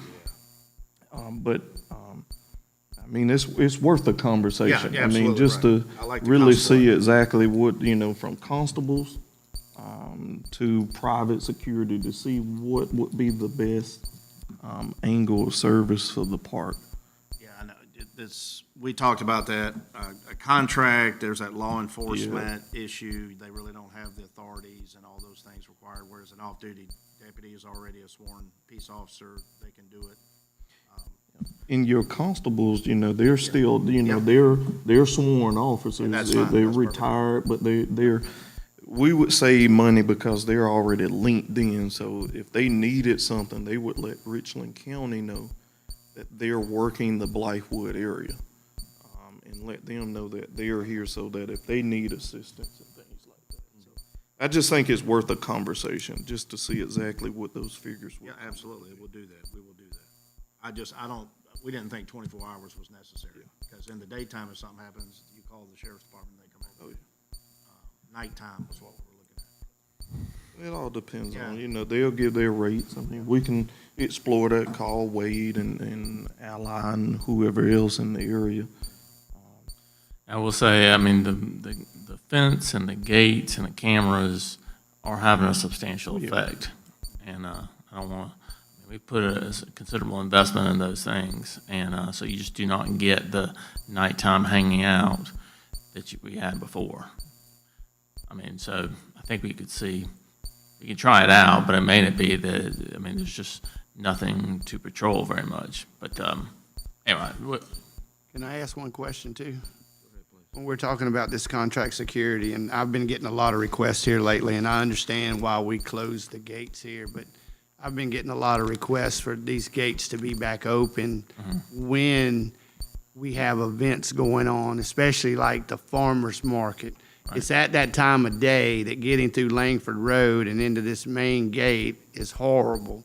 Well, if you come in here on McLean Road, you come through and and it's creating more of a traffic issue on our main drag out here by having it closed than I think the problems perceived inside the park by leaving it open. And I mean, I'm just putting it out there. I've had requests to see if we could, especially when we have a big meeting here, can we have the gates open? And I know it's who closes them and that kind of thing, but one of the things, like when the main events are happening in the park, they're open. If it's our sponsored, we have it open most times, But I've been requested, especially from farmers market people, can we have it open on those days from them hours to that hour? So it alleviates people trying to get in at that red light and in here to the main drag in front of the Hoffman House. I mean, it's just a request. I mean, can we handle start that opening internally. those gates again? And, I mean, what about just Sandfield? Just because we got so many field kid activities and pedestrians running around here, I will say, I mean, we kind of got the security, we got it down so there's a lot less issues at the park. So when we open it back up, Understand? I mean, but if we open up Sandfield, you don't see as much, certainly no pedestrians, except people crossing the trail, but, and just not expecting traffic to come through there, but, Well, I think that would alleviate some because people could still come down McLean Road and hit Sandfield and cut in from the backside instead of coming down and coming in. It's still the issue of trying to turn at Langford and 21. We can do that. Ask yeah, Ms. it's just a Marlowe. matter of getting someone to close it at the end, and we can work on that. Just figure that out. Mr. Mayor, That's- to Councilman Bauman's point, I mean, there is an ROI. I'd hate to plot how long it would be, but why don't we look at automating these gates? We can do that too. I mean, we have the money, and then if you want to open it for farmer's market, you just put it in there. Automatically close them, Just open like them, we have here. This was like a proof of principle here. That's what we and do. it's working. So. Yeah, now, we have one thing we have to look at, so I was talking to Steve a good bit about this. Wi-Fi runs that gate, it operates off that, as far as our control of it, and, Wi-Fi doesn't reach all the way out there, so, I mean, it would be different, it may be more expensive, but anyway, we can look into it. I But, would definitely look into automating the gates of this park and not relying on staff to go open them, go close them. yeah, I mean, that's, That should come I mean, from the park fund that we're setting aside. Absolutely. That would Yeah, be my but- recommendation. yeah. So I can talk to those same folks Yeah. and see about And getting a again, gonna quote be on more that. expensive if Wi-Fi doesn't go out there, but let's find out how much it is and. Right. And to his point, if we automated them and we had those gates available, we could actually gate off behind the Hoffman House after business hours. They could be open during business hours, Close but at closed after business hours. Because that's, that interest is coming in. The people, they're still gonna come in the front, but it alleviates a lot of that backdoor traffic coming in. And then when you roll up to the gate, it's going to open and let you out. Again, a lot of my comments put a lot of stuff on staff, but there is a return on investment there because of vandalism, because of opening, because of closing, because of what people say. Why aren't they open? Right. Yeah, well, Michaela's made the request, and so we can look into that and see how much that would be. And Yeah, that'd be great. And then the contract service, a question for council and staff is, and maybe we determine what we're trying to cover, because to Councilman Brock's point earlier and others, when we have a boards and commissions meetings and these volunteers are here serving the town and there's no security here, I would think that we would want, and gates certainly help at night, but I would like a presence here when our volunteer boards and commissions are here meeting after dark. I just think that's prudent. So that would be my only input. It's $45 an hour. $45. All Yep. reserve sheriff deputies. You can figure it We'll out. jump all over that. Yeah, at one point, I'm sorry. Okay. Oh, Go ahead, sir. at one point, we were paying that rate, Yeah. if I was not mistaken, so I'm guessing at some point we kind of didn't see a need internally, I guess. I don't know. Because I'm sure, I remember we had a deputy here. Captain Dukes used to come to all the Okay. meetings, but Then it not wa- the planning mission. It was some other deputies here. It was at least one deputy here. It I was don't know if kinda- we were paying them. Yeah, Roger came sometimes too in It's the uniform. community action teams that used It was kind of after Councilman Brock said that we start getting, and they would sit out there, so maybe we just need to bridge back into that. I mean, that's not real expensive. It's $45 an hour. Well, for this meeting, it was Yeah, well- expensive.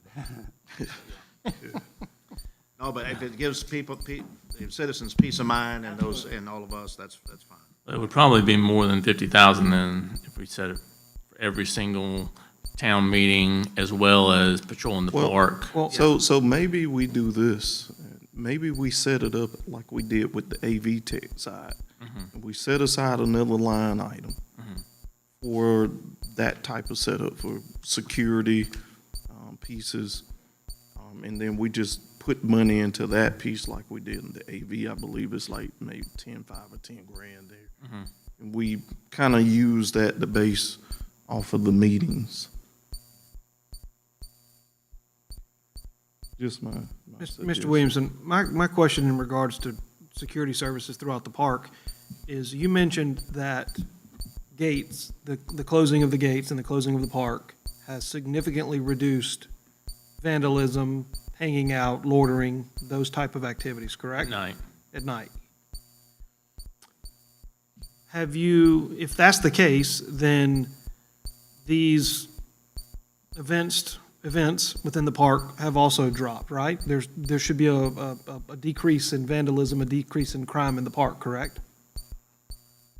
What are you getting at? Okay, I'm trying to figure out if it's even necessary, because if people aren't in the park to break the law, then we don't need security to run them off, because they're not Well, that's what here. I think. I think we may find that it's not as necessary.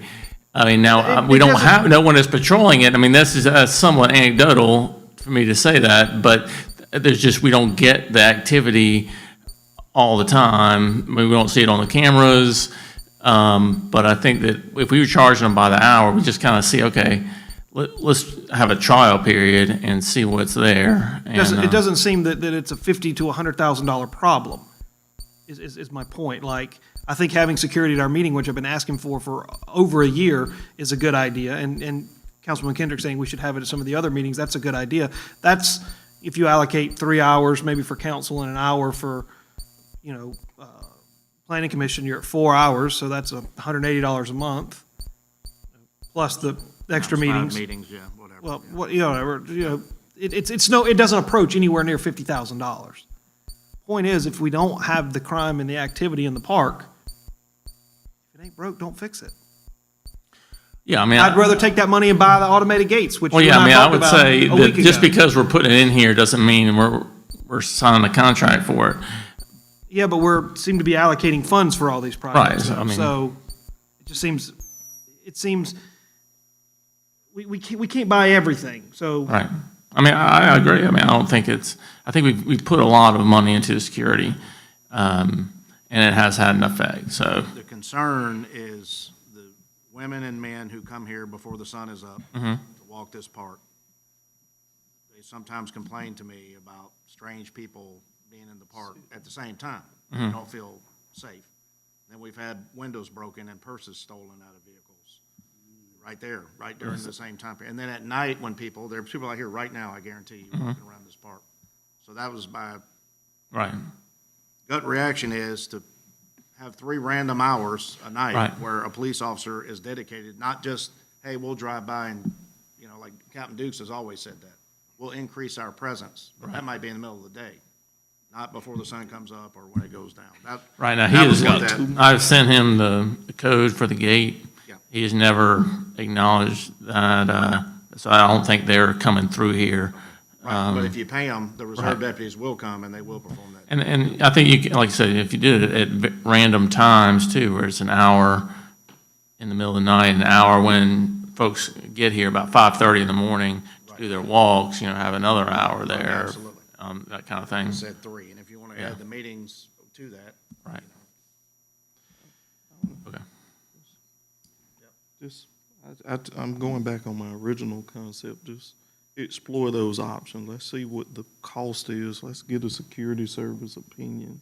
Yeah, I know, yeah, I mean, Coming through the park. I need a lot more information Yes, from sir. them, and they can give a lot more feedback, so we would, Good idea. Someone who is Someone- a law enforcement officer, I would not do a contract security service. They can't enforce the law. All they do is get on the radio and call police. Yep.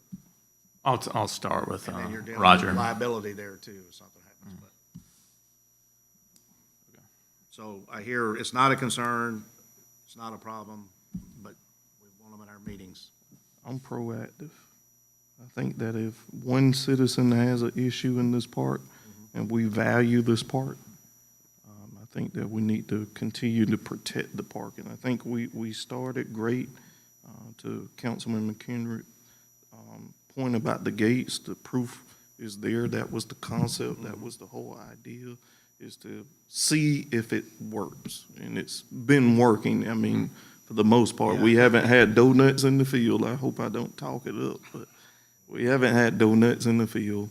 We still have some minor things, some break-ins of vehicles. Criminals gonna be criminals.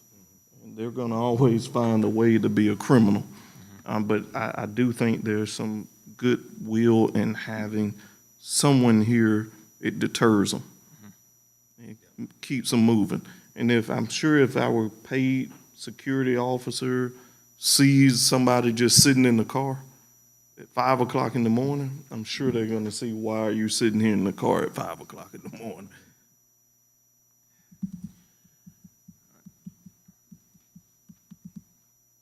So So do we? let's keep that at 50. Do we, yep. What say y'all? I'm good at 50 as a placeholder. All right. It sounds like we want them at the meetings anyway, so we just gotta see how much that's gonna.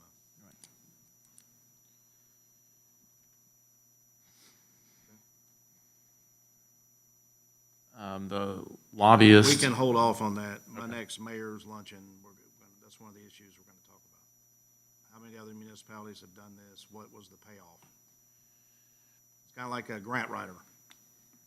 You wanna pay them based on a fee of what they get, so they have an incentive to go get it, as opposed to a set salary and you hope it works. So I gotta see how, and that was recommended to me by 2 different people. Okay. Bethel Hambury Gym. Okay, this one, we all met with Mr. Will Anderson at the gym, and he surprised me when he said Richland County Rec was looking at the gym, Richland County itself was looking at the gym, and it's gonna take $1 million to bring that gym up to code and put bathrooms in it, functioning bathrooms. And when he said that, I thought it was a simple transfer of the land to town of Blythewood, and we would use it as a civic center. So that, now we gotta get with Richland County, we gotta get with the rec department. They may not give it to us. Our going-in position is just maintain the gym. Maintain the gym at all costs. Don't tear the gym, it's a historic building, we've dedicated it as such. So obviously, don't have $1 million to renovate it, but, I wanted to set some matching, so if the county wants to give money and the rec department and us and do a co-use, that would be something we would probably do, because there are a lot of events that either can't get in this building, or it's too costly to do so. It'd be easy for them to set up a artist guild, Chris Kendall Market, any kind of thing like that in that gymnasium floor, as well as have reunions and parties and things, but, so that's my take on it. So kind of a matching, and that, I just came up with 50,000, assuming the county would pay the larger share, because they have larger budgets. Mr. Mayor, Please. I don't know if the county, I mean, I was there for that Yeah. conversation. I think from the school district standpoint, I think they're looking at who's ready to kind of pull the trigger and inquire it, or they just gonna mothball it. And I think it's gonna cost them, was it 300,000? So the mothball, do we, and I know the association, the alumni association is really, have been the driving force at saving the gymnasium, and really wanting the town to take it and utilize it, maintain it. I mean, that's the big portion, is the maintenance of that gym. Do we, I mean, just like with this project list, we haven't really sat down and just looked at the gym from a business standpoint to see exactly what we want to do with the gym.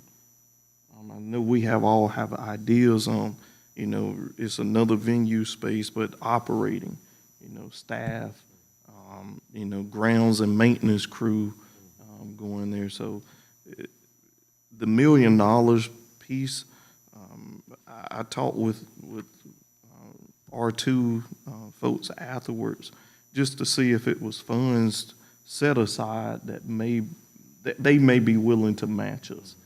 So if we went to 500, would they be able to match us? And right now, they didn't have anything in the budget for that in the anticipation. So I got the impression that they're just looking for either the government transfer of the building, because it's not the land adjacent to. It's just the land that the gymnasium's sitting on, and you will have access to the parking lot. That would be to the left. I think they're going to redo that area to the left, what Will said. So, we're just going to have the gym in the land it sits on.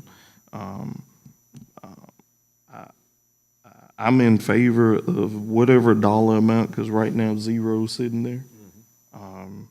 But I do think that if we want the gym, we really need to work on that, kind of with some speedy, just like we're asking about the other policy piece, just to get that terminology and the verbiage down, exactly what this sale would look like to the town. But Richland County Park and Rec has the gym across the street.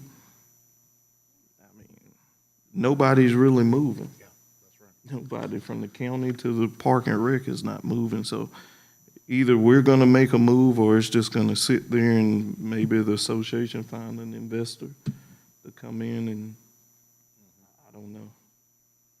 I'm just curious to what exactly would be our plans with it. Mr. Mayor, if I may. Go ahead. I'm going to agree with Councilman Griffin and think it would be helpful for us to have a workshop dedicated to the gym with the athletic association here. I think if we let this opportunity slip, we will regret it. It's a historical site. Council voted to approve that. We already know that R2's, if they scuttle the building, it's going to cost them $300,000. So if we approached them and said, don't do it, but we'll take $250 and we'll take the building, that doesn't mean we have to spend $1 million to bring the building up to code. We could simply use the building as is. But if we start to renovate, if we make significant changes to that building, then we're going to be required by Richland County to bring it up to code, which is extremely expensive. I mean, you heard some of these reports. $1 million or more. But that building is very usable right now. I see it as a very desirable piece of real estate and would push hard to be first in line with R2 and putting funds behind that request in line.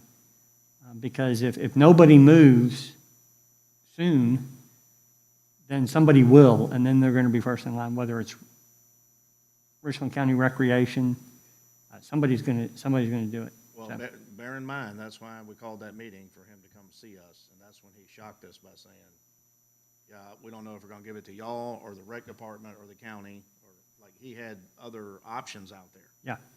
which they've been telling us since day one, we're gonna give that to y'all as a town to operate. Which translated to me, $1, transfer however you do it legally, we get the deed, and then we use it as an extension of this manor for civic organizations and, Do you know, was that the last conversation we had? Was it? That is. Yeah, I would encourage us to make that a top priority and, he knows we want it, but yeah, let's do a So- workshop. Let's get Larry Griffin, his organization out here, and a meeting, a Zoom, I don't care, Teams meeting. So can I make Go ahead, please. another That's what- suggestion yeah. for, I had a conversation, I mean, that Will has to go to the board to approve that, the board has to approve that transfer. That's right. So, and speaking with a few members of the board, all they're looking for, I mean, if we send a proposal for the gym, that's all they need is that proposal and legal works with it and I mean, it's simple. I mean, Will's doing his job, but the job of the board would be the one to say, the town of Blythewood receives it at a dollar sale or whatever, however they deem. So I think it's worth sending a letter to the board expressing interest for the gymnasium. and inviting them to And our inviting, workshop. you took it out, my, so There you go. they need to be here too. At least a couple of those members, one or two, need to be present in that workshop. So that they hear it, they know the interest, it builds excitement, but it also builds trust among the board, knowing that once they make the transfer, these are the goals and agendas that they have set in place. And Will also, he certainly didn't commit, but he did tip his hand that R2 may be interested in participating here a little bit, because there's a real cost. There's a real cost associated with that if nobody steps forward. And that's because of the action this council took to make it a historic site. I mean, R2 can't tear it down. Nope. Nor do they want to. So, I mean, if it pleases you, Mr. Mayor, I would like to see a letter from the town go to the board expressing interest in the gymnasium. I'll meet with Larry, we'll write a letter, and then I can go to their next board meeting and address them while they're all there. Take Larry with me if he cares to go, or any of you. yeah. Well, I still say send it beforehand. Oh, yeah, send the letter first. Make sure that they have it and can get it on the, instead of going up, make sure it's an actionable item so that we can check that box and not have to go back and forth. Give Meet with them Larry that time. first to get an agreement and see what he wants to do and their organization, because I think their organization is the right one to manage it. They'll need funding, but So how much, you want to see in the budget for this? That's the question.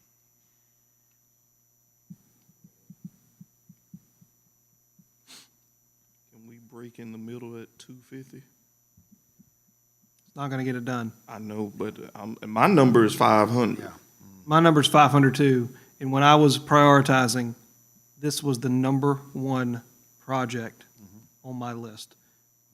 It's reflected by committing the most money to this fund, because if we miss this opportunity, it will not come back. I Well, mean, first of all, nothing's happening with the gym. The gym is going to stay as long, the worst-case scenario is they mothball it. So in other words, they save the structure for tours and things like that.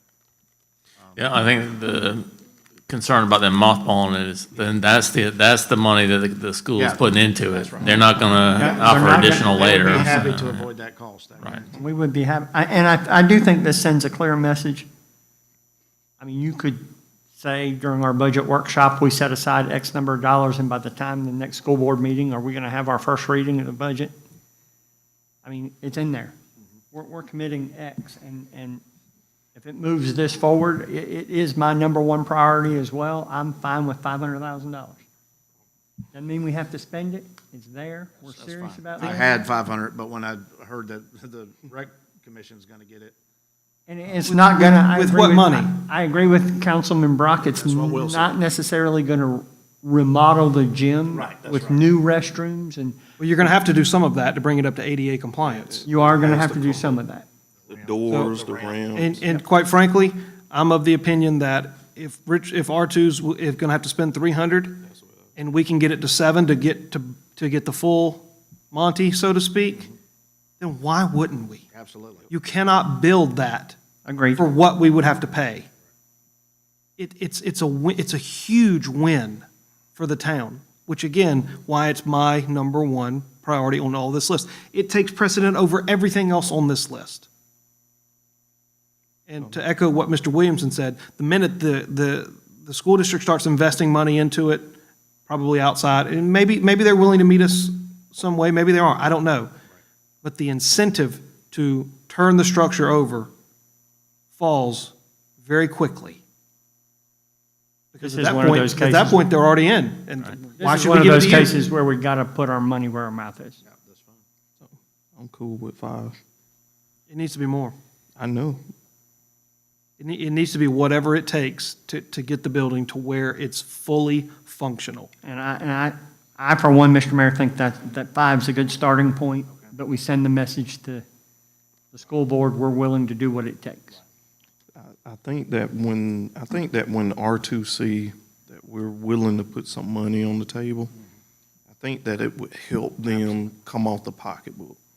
300,000 is what Will said it would cost a mothball. It could be more. But if they got the 300, they got 500. So that's what I'm looking at, that if we at least have that on the table to say, look, we have 5 part, can you match us to get this gymnasium up to par? I do feel like they'll be more willing to work with us on that, so. And Mr. Mayor, I mean, we're funding their activities at $80,000 a year. Be a nice little return on our wouldn't go- investment. I wouldn't go turn to the table and bring that up, but, I would. Mr. Mayor. Fact. 500,000 and move on. And it also is, yeah, I'm good with that. $500,000 and move on. Yep. I mean, Richland County Recreation Commission can't borrow money till 2032. They don't have any They money. can't get it. So this should put us ahead of them. County, I don't see the county having any interest in this either. That, I don't buy any of that. They'll take it for $2. All right. Big Red Barn, Fine with 100. I think we do it. I think we heard a good presentation. I'm good with 100,000. Wish- That's 2 classes. Concur, I wish we could do more. Yep, that's good. all right. Christian Assistance Bridge, I'm good with the 100,000 she asked for, but I'll agree with whatever the consensus is. I'm good at 100. I put 50. Yeah, and I'd said 50 also. Can we, If it is, I'm okay. I mean, can we do 75? Until we get to the bottom of the list, and if we're not there, we can go back and up that. I'll meet you at 75. Eddie, you okay with that? He left. He must be all right. He's never been shy. Macedonia Food Bank. I'll meet you at 25. Good.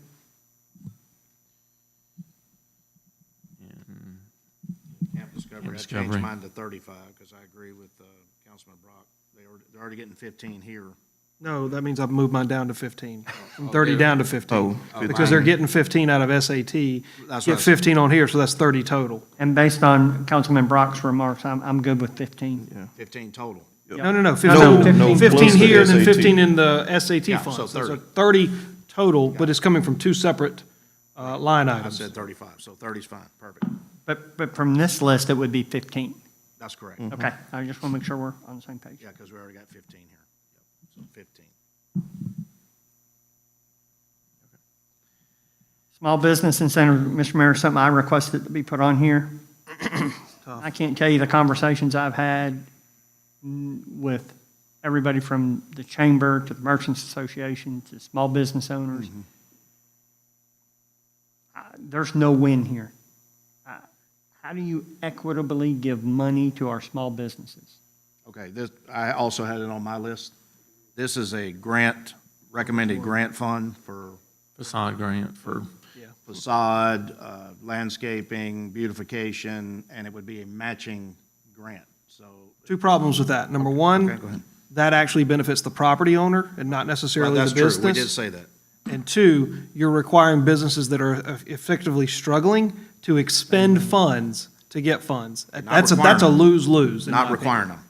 No, you're not requiring, but you're saying They want that. the matching money, yeah, that was. Yeah, but you gotta lay out capital that you may not even have in the first place. It's, Councilman Kendrick is dead correct. It's extremely difficult to do this. If you wanted to do a direct capital injection, that would probably work better, but how? How do you equitably do that? I don't I would know just if you say can. other, it is used extensively in many other cities. What is? The facade grant matching fund. But I see your point about the owner of the building is really getting the. Yeah, absolutely. And I'm not I'm not opposed to a matching grant, but we're not benefiting the small business. Like Sweet Peas, for example, they're not going to benefit, they don't own the building. But I'm not opposed to a matching grant because if somebody can afford to spend the money, then this is a great way to help them spend more money to do a little bit more than they otherwise would. I truly wish there was a way that we could reach into our community and help small businesses in a meaningful way. But you quickly get into the argument, is McDonald's a small business? Well, to some it is. Sweet Peas definitely is, the hardware store definitely is, but how do you equitably do it? I don't have the answer. And believe me, it's not for lack of trying. So I'm good with a matching grant if somebody wants to propose an amount.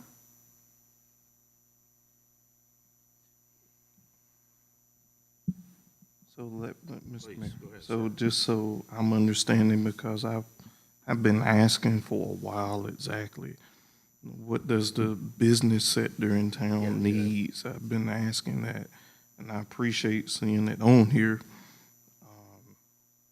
A facade grant does modifications to the exterior of the building, correct?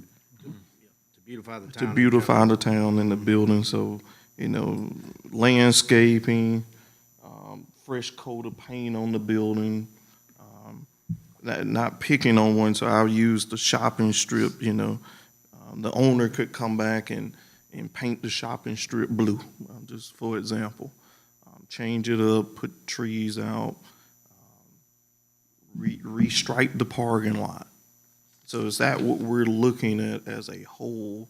It's just providing funds to, matching funds that they could up to $2,000. So they could get basically $4,000 worth of work. Is that? That's correct. Okay. Now, that means we have to put some policy, some model document in place to track these. So if XYZ says I'm gonna restrike the parking lot, we have to track that to make sure that they restrike the parking lot. Is that Yeah, I part mean, of that? I would say, I mean, we're not giving them the money until the job is done. So they I mean, would it should be pay- done for hospitality tax too, Yeah. but for that matter. So But they would pay up front up to $4,000 out of pocket and then apply to they can be apply and have it reimbursed. committed and Yeah. show us the plan. Yep. And then show us the receipt when the job is done and show us the, you know, the completed job, and then they get the funds. Okay. I mean, that's, I'm just like Councilman McKendrick. I'm trying to rattle my mind around. This doesn't help the businesses. Yeah, that's what This I'm helps the rattling my town. mind around is. This helps the town How- by encouraging businesses to spend money that they may not have to make the outside of their building look better. I mean, I've never been by a restaurant and said, ooh, they got a fresh can of paint, I think I'm gonna go eat there. That's, you know, people are gonna frequent our restaurants, whether they have a couple of new trees out front or they don't. So- There's so- evidence of that by the fact that our hospitality and accommodations receipts continue to grow. So here's what I would like to see. This doesn't help the businesses, it helps the property owners. I would like to see, I would like to see us look at some other municipalities to see exactly, everybody, we don't need to reinvent the wheel. Just see exactly how they have done some things, not comparing us to anybody else, but I want to find out how we can go inside, how we can walk inside the front door and help Chubby's or whoever in town, the hardware store. I want to see how we can walk in and actually help that business. yeah, well, I mean, I would say that I mean, the cities and towns that offer this are offering it because it benefits the town. I mean, they Yeah, I are get that. Yes, sir. recognizing, I mean, they're recognizing the benefit to the appearance of the town. I mean, so that's what the incentive to the town is. So it's a different mentality, I guess, than what you're saying, where you're looking for relief to a business, and that's not what facade grants Yes. are intended to do. They're intended to encourage an improved appearance of the Beautification of business the and the town. town, working hand in hand together, which is different from what you're suggesting for. So, I mean, a facade grant is not going to meet your objective, I don't think. Ms. Williamson, would the applicants have to go before the BAR? Depends on what they were choosing to do. If it was painting, Potentially. yeah, I mean, yeah, it depends on which building. I mean, but if they painted on their own, they go for the BAR. I mean, but for landscaping, no. For striping, but doesn't. I mean, this is just it's something that's commonly used. So that's where that was coming from as far as a suggestion.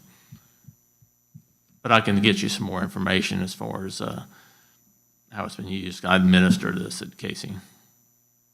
I'm fine with, personally, I'm fine with supporting. I just want to make sure that if we can do more, I Right. want to do more. And if we can expand from facade to anything else to help business owners, I want to make sure we explore that option. And I think Maybe explore it before we allocate funds to Yes, it. yes. Yeah, I mean, so I mean, that- I would say then let's not. Councilman just- Griffin, can you clarify your remarks? Are you telling me that you would treat Prince House of Pizza and Sweet Peas the same as you would treat Wendy's and McDonald's? Well, see, that's. No. It's a yes or no question. Yeah, you can't answer that. You absolutely can answer that because you're saying you want to help basically all business in town. You can't exclude some because they're chains or corporate. Now, I'm not excluding any. I'm asking for clear guidance. If we can do something more, then let's do something more. I would support Wendy's and whoever else. They're part of our community. I'm for the facade grant, but I'm also for going in and helping that business owner. Okay, and if you find Yeah, and if you find under the scenario that the Wendy's and the McDonald's and the Pizza Huts of the worlds are the ones who can apply because they can afford it, and the Sweet Peas and the hardware stores and the Prince House of Pizzas are the ones that don't because they can't afford it, would you say your facade support was successful? Does the town look better? I don't know. That would be the measure of effectiveness. That's why I would said. say the that- town would look better. Yeah, we would look better. But we have to have the guidelines put in place, and I'm sure that there's municipalities, counties in this country that have sat at a table discussing exactly what we're discussing today, and they came up with a way to do it. And all I'm simply asking is that we explore a little bit more, all of us. We on Google every day, I'm sure. And we can take time in Google and find these things and make the phone calls and ask questions. Get copies of those policies and see if it's something that we can adopt here, change up, do whatever to fit Blythewood. So that's all I'm asking that. Okay, that's fine. Let's table that, take it off. We'll do it out of the general fund at a later date. Mr. Mayor, I really do think we're talking about two different line items. We're talking about two different scenarios. I'd love to see a facade matching grant because Blythewood looks better. That doesn't have to have anything to do with ARP or this Right. pool of funds. Yeah, that's why I said let's table it. We'll pull it out of the general fund. It does, fine. that proposal does not accomplish the intent for which it was placed. It just doesn't. That's why I said I think the small business incentive is totally different from a facade matching. Well, right, it said. Two different The things. subject is small business incentive. My Yes, sir. nomination was a facade grant. Yes, sir. That's the only thing I knew that is in progress right now around America that happens in all many municipalities. I think it's a good So I said, idea. That was the only one I could think of, that you can't inject capital from the government right into a business. Now you got the winners and losers, and who do you pick and who do you not? And so that was just an idea. So I agree with Councilman Griffin. Just take that one off altogether, and then we can take this up in later debates and take it out of the general fund, whatever we decide to do. It doesn't have to be right here in this project. Right. That's my recommendation. All right, does somebody have a calculator? My phone went dead. I wanted to add that up and see where we are, what we just, Mr. Mayor, please, Councilman. Mr. Williamson, what did we say for contract security services? I had 50. And then, Can we call that just security? Because the word contract is, I was thinking about those retired highway patrolmen who have a group they contract out. Just call it security. and then lobbyist. I had not in the budget. Yeah, What was the that was my bathroom break. What was the conversation there? about the lobbyists? Yeah. We were gonna add, I wanted to hold off on that because the next mayor's luncheon I have. Oh, one of okay. the topics Yep. I All right, heard want that. them to tell me what they've done in the past. Okay. Just for the record, I absolutely support hiring a lobbyist. Okay. It's no different than hiring a grant writer. It pays dividends. Okay.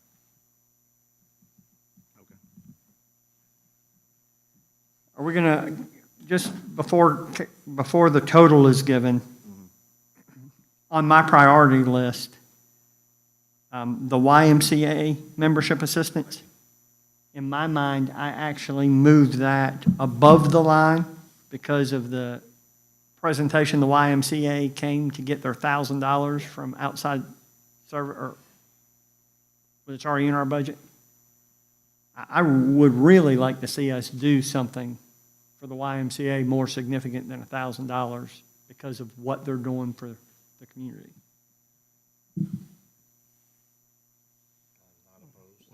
You know, I'm in agreement with that. Of course, my number is much higher across the board, but But I your mean, number was predicated on something else. Your number was give them $100,000. Yeah, I didn't. yeah. Yeah. But for the purpose that's here in the notes, Right. I mean, I'm for whatever. I would really like to see us give them a substantial, more than $1,000.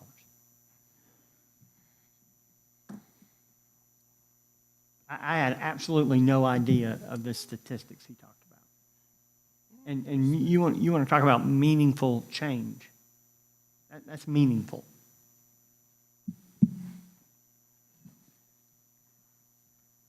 Okay, what do you propose?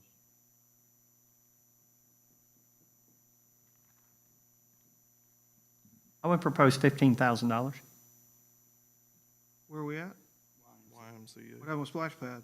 We moved the YMCA up. This is a priority move up from him. You got- Higher You priority. got 4 people that are willing to fund it at some level, so, okay. Can we go 20? Sure. I'm good with 20. I'm good with 20. And that'll be a one-time. One time, Yeah, yes, sir. one time. And then to your, And then the thousands well, remains in the. in that 1,000 is that outside agency request, and I think Councilman McKendrick could come back next year and say, okay, I want to up that to $5,000 to meet some of these other ones, and we just use that as outside agency and move theirs up from 1,000 to 5,000. Yes, sir. I think that's all debatable for us to talk about, and I'm totally agreeable. So just to be clear, the YMCA this year would receive $21,000. Okay, and so what I was thinking was all these contributions to these other organizations, as far as where it shows up in the budget, is in that outside agency requests.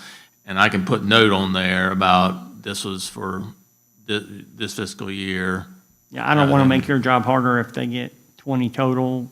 I just didn't It want to doesn't mess matter, up I the mean, budget. that's fine, but just that's where you're gonna see, I mean, just so it's clear where it's gonna show up. So so when you've got Big Red Barn, Christian Sessions Bridge, Macedonia Food, Camp Discovery, YMCA, those are gonna be line items under outside agency. Correct, now I wouldn't call it also, requests, fundings, maybe? yeah, we can change the name, but I Grants, mean, for that's the fine. sake of, I mean, it's outside agency, yeah, Now, I'm of the opinion that if they're getting separate funding from this, that whatever they were earmarked for last year, we take that out. okay, that's what I wanted to say, because And Camp then- Discovery is also getting Yes. allocated, in addition to the 15,000, they had, I can't remember how much. 15. Well, no, I'm saying what it's we've given, we gave them five. 6,000, yeah, 5,000 or something. So, Five. so take that out. Yes. And have 15,000, whatever we agree to here as part of that. Okay. Well, and what we could do Make is it we easier can on either you. spread that to other organizations, or we can invite new organizations to potentially come in. I would kind of rather, or just save it. You don't have to spend it. Yeah, for the sake of, I mean, just finishing this up, I would say then, I say I'm if going you- to take if you're on- this. If this is your number, this is the number that needs to show up, not Right. 30,000 there. plus whatever they got Right. last year, 30,000 total. So then for the Y, it would just be 20,000. That's right. Unless you want 20, I mean, I'll put 21,000 if that's what you want, but, okay. And, okay. Because, and Big Red Barn's the same, it gets some funding there too, I can't I think remember. they got 1,000. Right, so, okay. Now, these donors you were talking about for the foundation, is this the only thing they're looking at? Or is another donor able to help with a splash pad? The other donor, Or whatever Yes. whatever the the foundation? one we talked about for the farmer's market, that donation is strictly earmarked for the farmer's market. Now, Paul can clarify this, not, but the other donor is looking to complete the project, And that's in why the I park, made this zero for if splash pad, possible. because I thought that was But the it case. is, and Splash Pad was one of those, but this other donor is looking to complete the master plan. Got it. Isn't that correct, Paul? Okay, good. That's why I put zero in our splash pad here, because I thought. This other donor's looking to complete the master plan. Well, my total is $3.253 million right now. How much? $3,253,000. My calculator did something wrong, man. Well, let's go down the list. It's 250 for park improvements, 58,000 for employee bonuses, 700,000 farmer's market, 45,000 crosswalk, 40,000 combat vet memorial, 250,000 for land. I think we were taking that out. We took that Take out. the next two Well, out. Okay, so, Next 3 out. I know, we Yes. can't take them out because those are a top priority. We'll have to. Well, it Talk doesn't about- necessarily talk have to about come them from this. It can come from general Yeah, funds well, or okay. hospitality. Well, I thought we'd change this from this to capital. Well, I thought we changed the name of this chart to capital projects list, not ARP. So Yeah. what I'm saying is I'm merging in both funds together, 1.8 million left in ARP and the 2 million that we have in contingency. did you, I mean, I guess that's just the question is, do you want that in this budget now? Or do you just want to know that you're coming back? Absolutely, I do. If we don't purchase land, it will be gone. That is one of my top priorities. Okay, so All that's- these other things could wait, but purchasing land, that is on the time. Okay, well, see, That's how why much I'm did we going- have? I mean, we didn't discuss an amount on that. No, we'll have to do that privately, but even if even if we have to vote to take it out of general fund, if we don't purchase property to expand what we're saying we're gonna do for the general public, it'll go away. Somebody else will buy it. All And right. I'm not talking about one specific, there's 4 parcels that we've talked about, which we'll talk in privately. So can we, I'm acknowledging the importance, but can we skip those 3 and then come back after we got the final numbers? Because if we Yes, we just can. put 250, it might be 500 or, We you can. know, Yeah, we can. but just for the sake of adding. No, that's fine, but I mean, it basically either has to be done, or we just tell the folks, we're not interested in expanding our. Yeah, I just didn't know Recreation whether facility. do you want to see it in the budget, in this budget year, an amount, just, even though it's not an exact amount, do you want that I see, in? you're saying physically print it on paper. Right. After we meet in executive session, you can add it on there, because we gotta meet privately to talk about it. Right. And then come up with a number. Okay, so then. I already know some So that- I mean, numbers. we'll be saying, so I'm just saying, we got a first reading on, I see what that's you're Monday, so if we have, then we're making a change after that. I mean, I just think Yeah. we can just set that we're gonna come back and then acknowledge that we're gonna have to do a budget amendment. when we Yeah, have more detail. absolutely. Mr. Mayor, I would recommend we do this by budget amendment, and we do not put anything in this No, I year's understand. budget. That's fine, we can do that, but I mean, I'm talking the 1st of July, we Right. need to be purchasing land. I mean, I'm serious. Right, I'm not- yeah. Somebody's gonna buy this. Yeah, I mean, I think that, I'm fine with- yeah, I mean, have it on the executive session, I'm just tying it to the first reading of the budget and then all that, but, I- if we just say, yep, let's do all that, move forward, but let's not hold the budget, Right, I understand. Hostage for to that. that, And the money's So- still there in unrestricted funds to move if council acts in, I mean, the money is. I mean, money's not going is Right, anywhere. right. Okay, that's why our totals were a little So off. take out, what did I say? Well, take out the, it's 3,253,000 minus those 3 items. Yeah, had yeah, one I eight think five you- eight, How much? 1,858,000.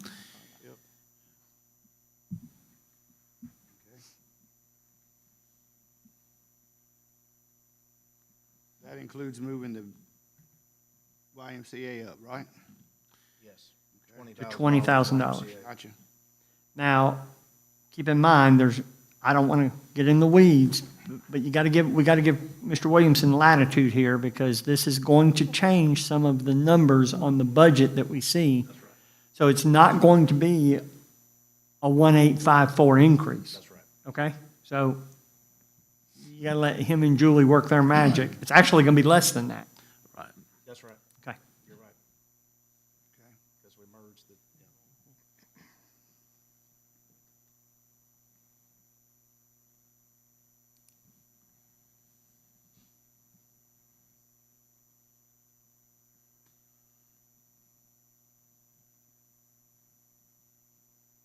So is that, do you want to go over the lower priority ones, or You was might the wanna Y the call only one? Anybody? Go ahead, please. We did all that. Oh, I'm sorry. Yeah, we did. Security 50, Oh, you mean on your list? lobbyist 45.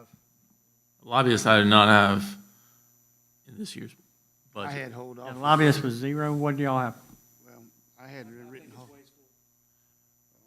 I said, Well, you said you were going to hold off and hold discuss on. it. Hold on. That's why. Yeah, Right, I so didn't, that's well, why- you said 0 scared me, yeah, but, I mean, do we get a return on investment or not? That's what I gotta figure out. So, okay. Bethel Hanbury Gym, 500,000. Big Red Barn, 100,000. Cab was 75,000. Macedonia Food Bank, 25,000. Camp Discovery was 15,000. And the Why? YMCA was 20,000.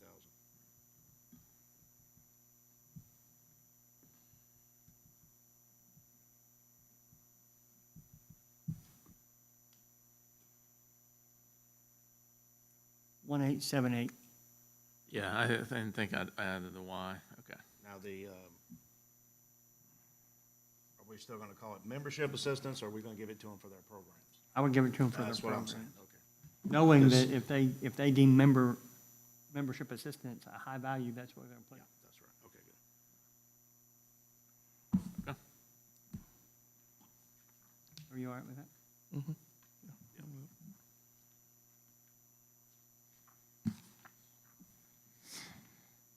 Okay. Any other comments? Other than the You get fact, all the Mr. due Mayor, that- outs, so I'm gonna write a letter to the school district.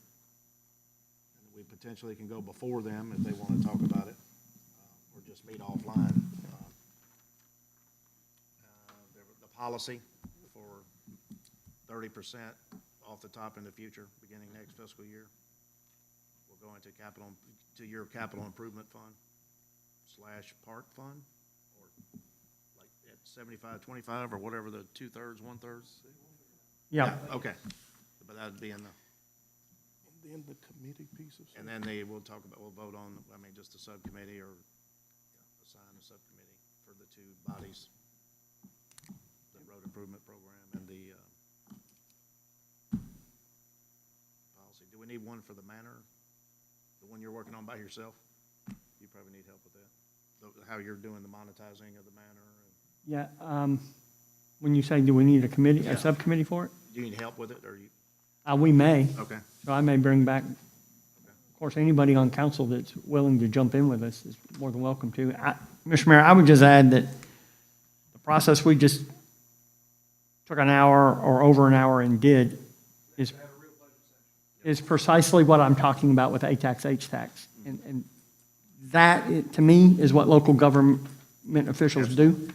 It's meaningful, and I would encourage us to really live with this list of $1,878,000 worth of investment. Yes. And if you disagree with something at first reading of the budget, let's talk about it. I mean, this isn't poured in concrete, but what we just spent over an hour doing is significant, I believe, for the town of Blythewood. I appreciate members of council for getting it done. Well, how about this, Councilman Kendrick? Now that we've kind of, I don't agree with every number on here, but that's okay. How about now, since we've actually got some numbers that have actually been flushed out, why don't we list our priorities again and see where everybody lines up? Or is this more like, I'm good, whether it's the 500,000 or the 20,000? Yeah, I'm good, because if we agree, we're kind of doing our priority list. I think we all gave a We little, agreed. I think we're good. gave a little compromise on these. Yep. Now, the lower ones, we're just gonna skip the lower ones and everything, so. I won't get a splash pad this year. No, yeah. No, I'm just messing I didn't with wanna it. Look. H-Tax, man, that's I It's, know. it's in the master plan. It's in the plan. But it's in their master plan, too. It's, Well, it's time to go forward. all right, motion to adjourn. Do we have one? Second. It's been probably motion second to adjourn tonight. Any further discussion? All in favor, signify by saying aye. Aye. All opposed? The ayes have it. We're adjourned. Thank you, gentlemen. staff. Thank you for your patience, everyone.